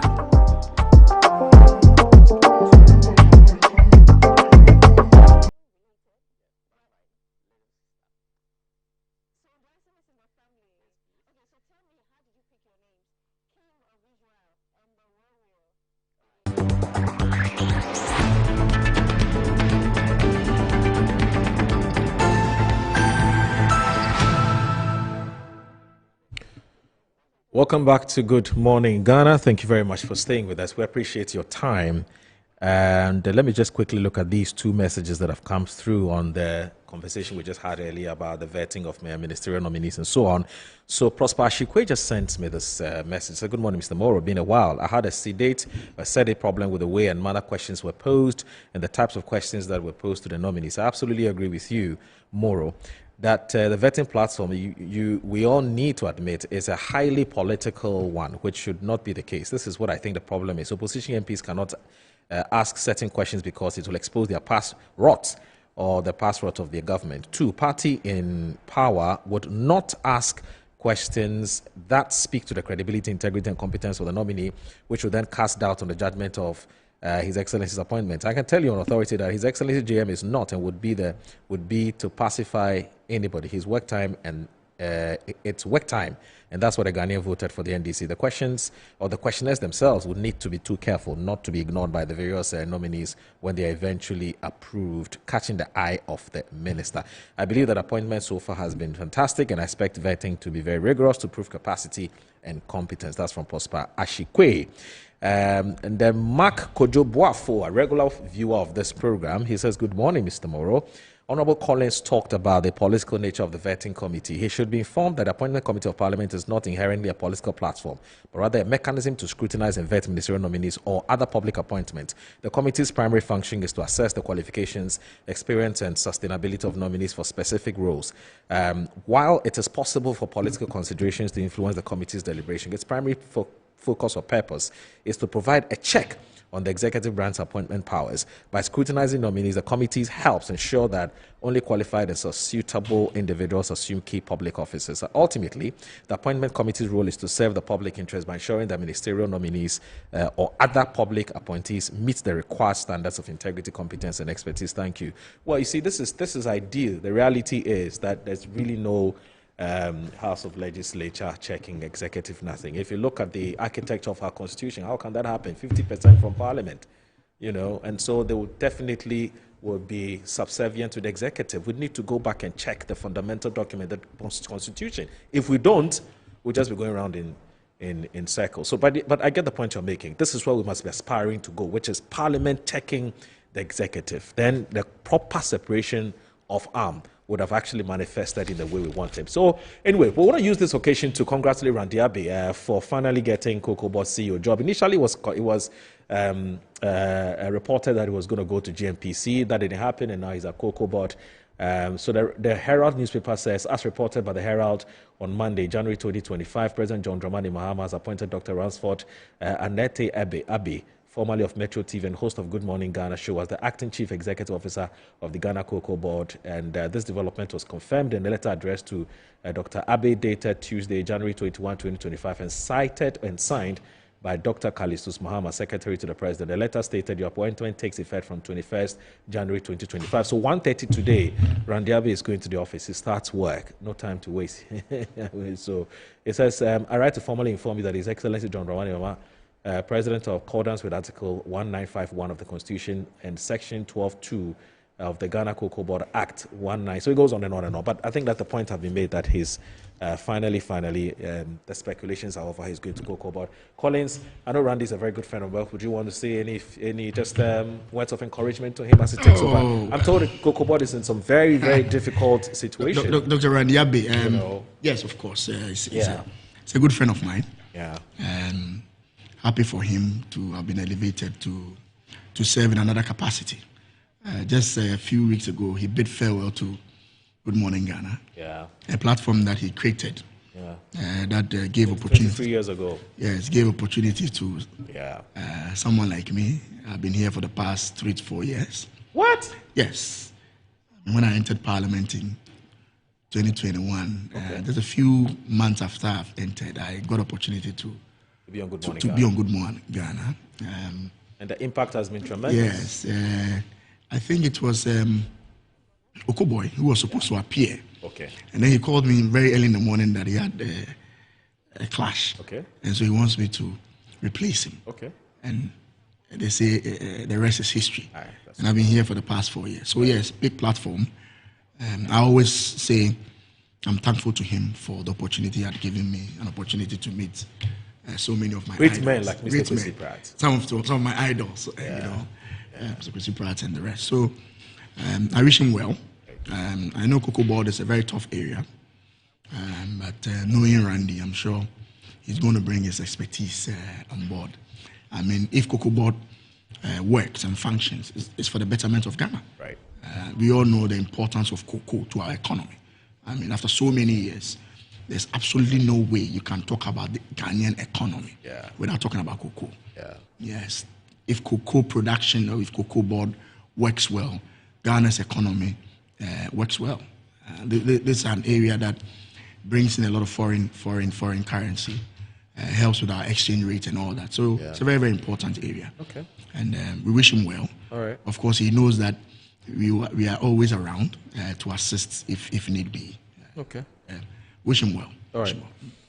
Obviously, any words of encouragement to Randy? He starts work at 1:30 p.m. today. Okay. Right.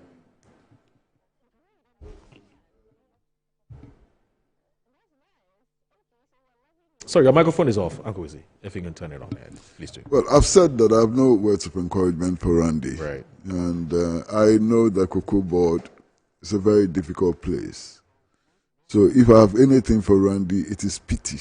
I really pity the young man. I don't know why he has brought this upon himself. You understand? Currently, cocoa production has gone down by about 50%. There are reports of intense smuggling of the product. Galamsey is posing a huge threat to the cocoa, and it's even suspected that when chemical analysis are done, we may find that Ghana's cocoa has problems because of the Galamsey's impact on cocoa farming and so on. Last year, they didn't get a syndicated loan. So cocoa purchasing has become quite a serious headache. Cocoa farmers are agitating for better producer prices and so on. I mean, that's an industry which is in huge crisis. In fact, LBCs are closing down and are being replaced by foreign buying companies. It's a huge problem. I mean, we used to have a lot of LBCs and so on. They are all closing down, because of the general situation in which the cocoa industry is. And so if somebody is appointed chief executive of Cocoa Marketing Board, I think he has to be pitied. And I have tons of pity for my very good friend, Randy Abbey. Why do I get the impression if he had sought your opinion, you would have told him not to accept the appointment? Well, difficult problems have to be solved by somebody anyway. By somebody anyway. And usually by people who are intelligent, who have a certain commitment, to the country and so on. I think Randy has those qualities, But if it's about his own comfort and so on, I don't think that that's the best place for him. Okay. If he wants to meet a challenge head on, perhaps that's the place to go. Okay. You know, All right. but really, I don't care. That's fine. You know, That's fine. the point is that the job has to be done. Absolutely. You know. That's it. Let me say a very good morning to Alhaji Yusuf Brahim of Ghana, of the Ghana National Fire Service. He's more like my dad. Fantastic man, absolutely. I mean, he's such an amazing person. He's watching Good Morning Ghana. Alhaji Yusuf Brahima, thank you very much for watching the show. He's been a regular viewer of Good Morning Ghana. I'm grateful that you are here watching with us. Mr. Yusuf Brahima of the Ghana National Fire Service, fantastic man, a hardworking man, man of integrity. Let me just also say that Mr. Andrew Loko, you live in Chad. We also told you a regular view of the show. You want to say hello to us. We're grateful for staying with us, staying with Good Morning Ghana, and we'll continue to serve you the best. As our predecessor Randy has done, the standards will not drop. It will continue to soar and soar. Because I don't know whether we can use the next 10 minutes to look at this, and then perhaps maybe, because it's not a story that will go away, because there are underlying causes, deeper underlying causes of why we keep recording these clashes. It's about the Obuasi, rather unfortunate incident in Obuasi. And if you look at page 24 of today's Daily Graphic, 6 victims for Obuasi mine clash laid to rest. So Joshua Bedia Kukumsi is reporting that victims of the violent clash between some suspected illegal miners and the military at Obuasi have been laid to rest. 6 out of 8 members of the community who lost their lives during the clash at an abandoned concession belonging to Anglo Good Ashanti were released to their families for burial according to Islamic rite. That the bodies of the other 2 victims remain at the morgue for autopsy and also to assist investigations. It was an emotional scene as members of the community joined the bereaved family at the Obuasi Government Hospital for the Islamic prayers before the burial. The Obuasi Chief Imam led the prayers. Now we're told, the miners are reported to have breached a security fence at one of Anglo Good Ashanti's abandoned concessions and were confronted by the military personnel on guard. It is unclear what might have triggered the shooting which resulted in the death of the 9 persons, but this has led to an uneasy calm in the community with security being beefed up. While condemning the incident, members of the community have called for a thorough and an impartial investigation, demanding accountability and measures to prevent similar tragedies in the future. We've seen the statement which has been released by the acting spokesperson for the president, Felix Kufuor-Kwachi, who's asked that, who says the president has asked for some investigations to unravel exactly what brought about this. But also, in the meantime, Anglo Good Ashanti would have to take care of the medical bills of the persons who have been injured and those who have also lost their lives. Kwesi, how do you see this matter? What do you think? Well, I mean, I'm happy that the president has called for, instructed, ordered investigations into this matter, because we need to have, all the facts in order to be able to make some decisions about what has happened and also the future. So we need to have an empirical basis for any statements that we make, any positions that we take. And the president's instruction for investigations, I think, is correct. Having said that, let's reduce things to its nitty-gritty. You understand? We have gold embedded in our soils. And our armed forces, which we pay to protect us against foreign interests, foreign invaders, and so on, we arm the armed forces, is shooting Ghanaians who are said to be trespassing on a concession given to a foreign multinational corporation. It doesn't add up. Doesn't make sense at all. You understand? That whole thing, if you reduce it to its nitty-gritty, doesn't make sense. Multinational corporation engaged in exploitation of our gold resources, our armed forces, paid to protect us, are shooting us for trespassing on land which has been given to a foreign multinational corporation as a concession. Doesn't make sense to me and would never make sense to me. Because shouldn't we be protecting these? Hold on. Don't rush. Okay. Hold on. All right. I've been to Obuasi many times. When I see the conditions under which the people of Obuasi have to live, knowing fully well the billions of dollars that are extracted from their soil, which has made strangers so very rich, multi-millionaires and so on, I know that there's a problem in Obuasi. I see the roads in Obuasi, terrible roads in Obuasi. Look, a few years ago, I read a report from Third World Network, which indicated that the level of arsenic in food produced in Obuasi is 10 times higher than World Health approved levels. What does that mean? Mining is killing the people of Obuasi, even without soldier shooting. Anytime you eat food produced in Obuasi, you are dying, you are killing yourself, you are taking in arsenic. You understand? Whilst we were growing up, and I'm sure all of you do know, the best oranges in the world were supposed to come from Obuasi. Yeah. It's sweet, looks yellowish, and so on. All of that now, today, has arsenic in them.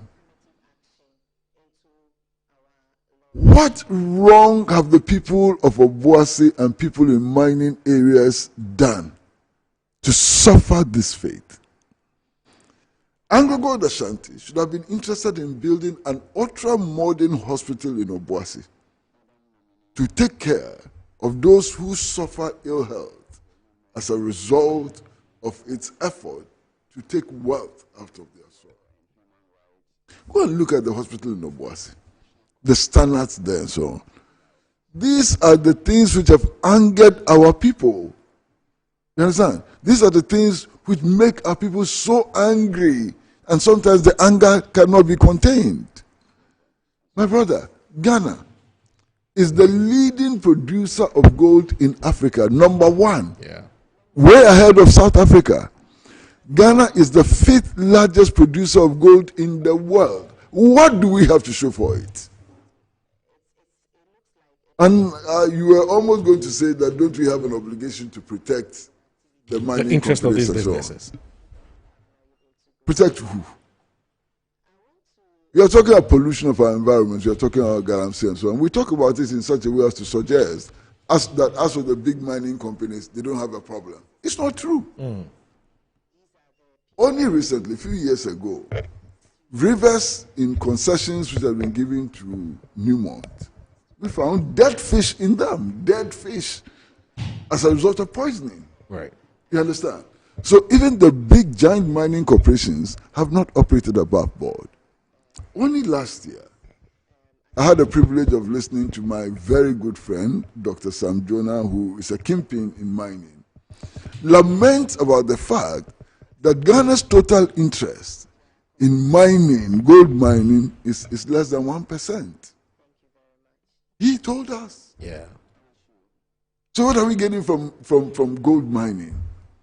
And then on top of that, our soldiers are shooting our citizens. For what? Trespassing? What is that?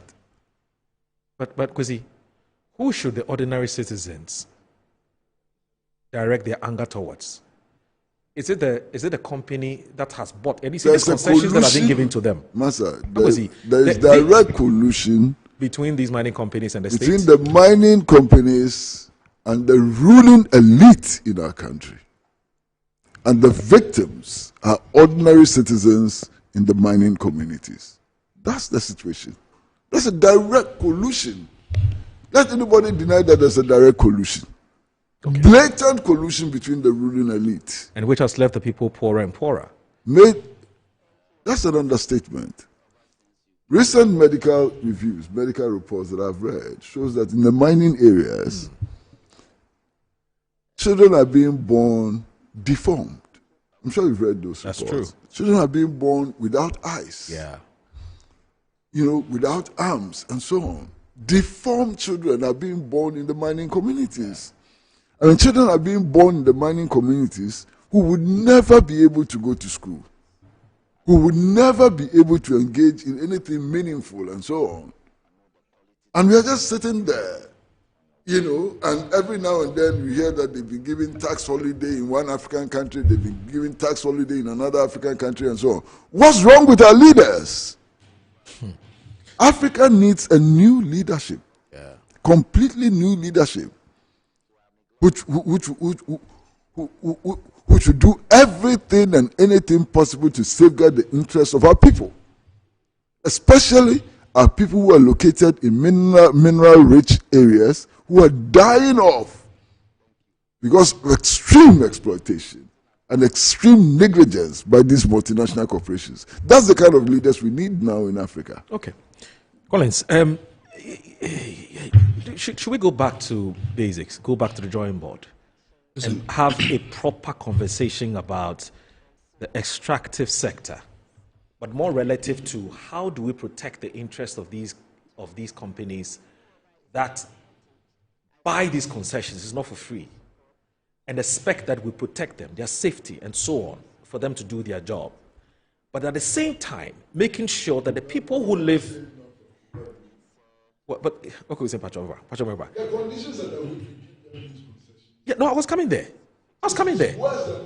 Absolutely. So when I talk about we need to, no, yes, his mic was off. Sorry, he put it off. So when I talk about revisiting the whole governance when it comes to the extractive sector, and here we're just talking about gold, but we even have salt. We've seen what's been happening at Electrochem, and the constant, conflict between the indigents who live there and the company, and the feeling that the company is making money and yet they are poorer. Look, when this Obuasi matter came up, listen to what the ordinary folks are saying. Moro, you are absolutely wrong on what is happening at Adan Songo. No, I'm talking about you what probably the don't people are know saying, the history. what the complaints are. There's a 500 years of history there. That place, everybody, including even non-indigents, had the right to mine salt. It's been their livelihood for 500 years. It belongs to the community. Because I'm not taking that away from you. Hold on. Okay. Ghana sought to maximize its benefit from Adan salt. When we brought in Cuban experts, I don't know if you remember, we brought in Cuban experts who wrote an elaborate plan. You understand? To maximize the state's interest there, the benefits to the state, without infringing on the rights of citizens to mine. Yes. To do artisanal mining and yes. so on. Where is that report?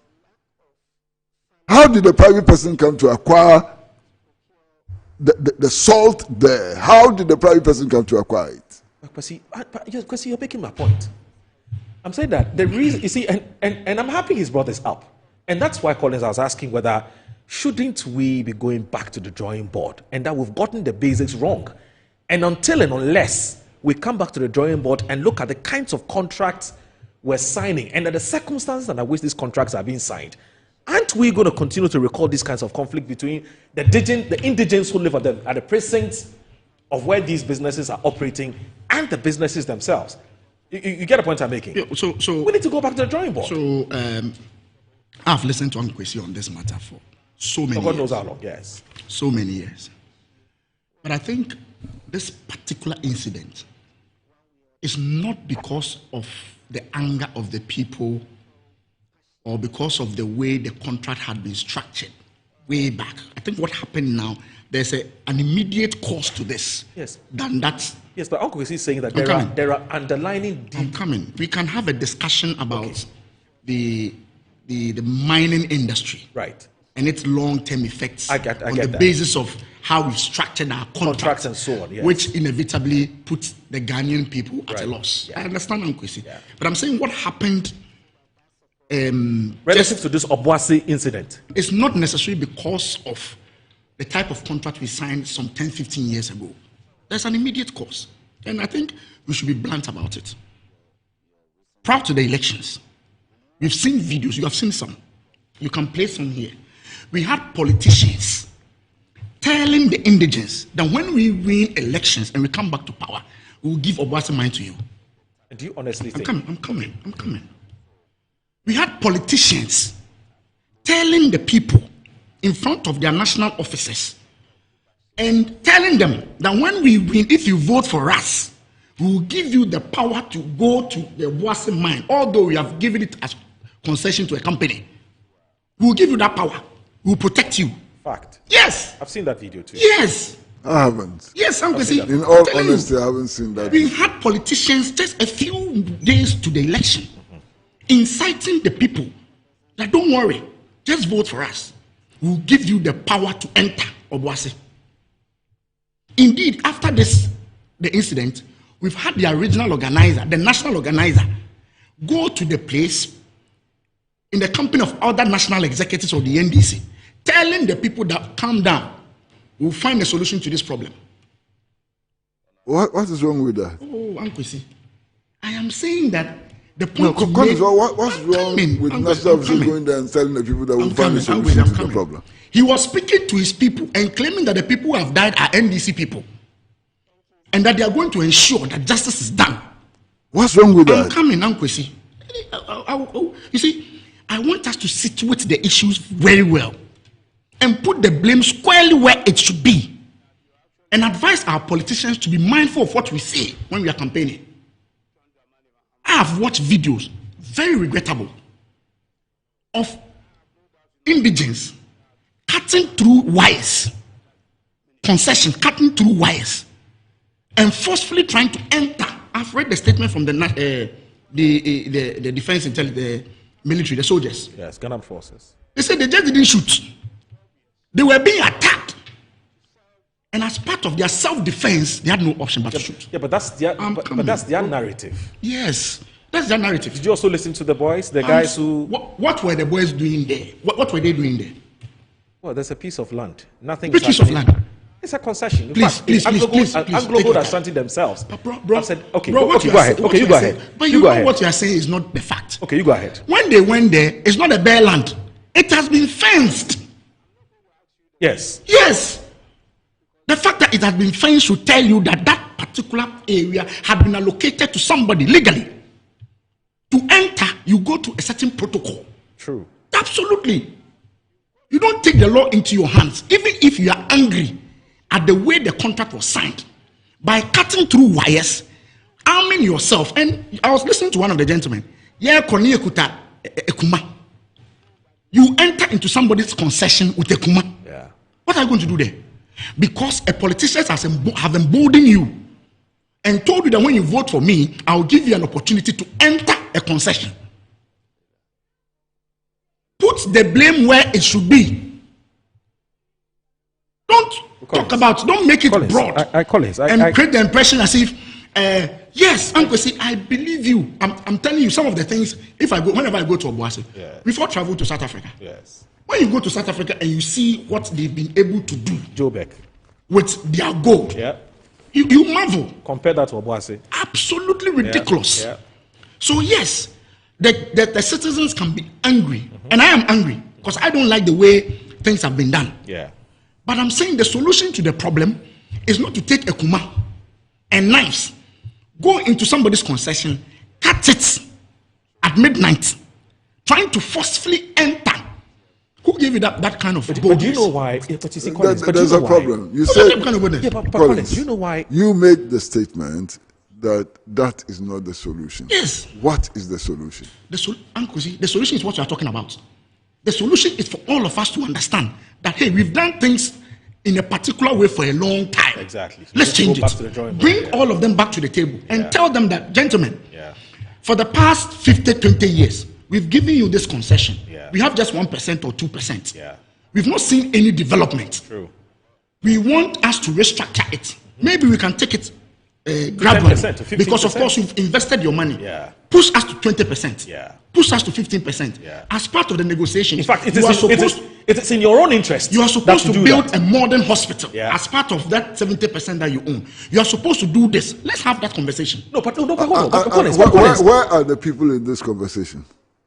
Come again. Where are the people in this conversation? Because what you are proposing is a conversation between maybe the minister. I get you, but of course you cannot have that conversation without the indigent, the chiefs, the leaders of the area. Bring them to a table. Let's have a conversation.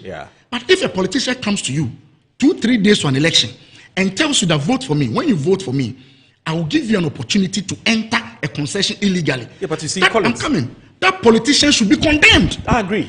It should be condemned. I totally agree with you. And the videos are there where regional women organizers openly telling the people that opportunity mind. So how do you say that? I agree with you. And then you are emboldened on the basis of this, enter into a concession and even trying to fight soldiers who are armed.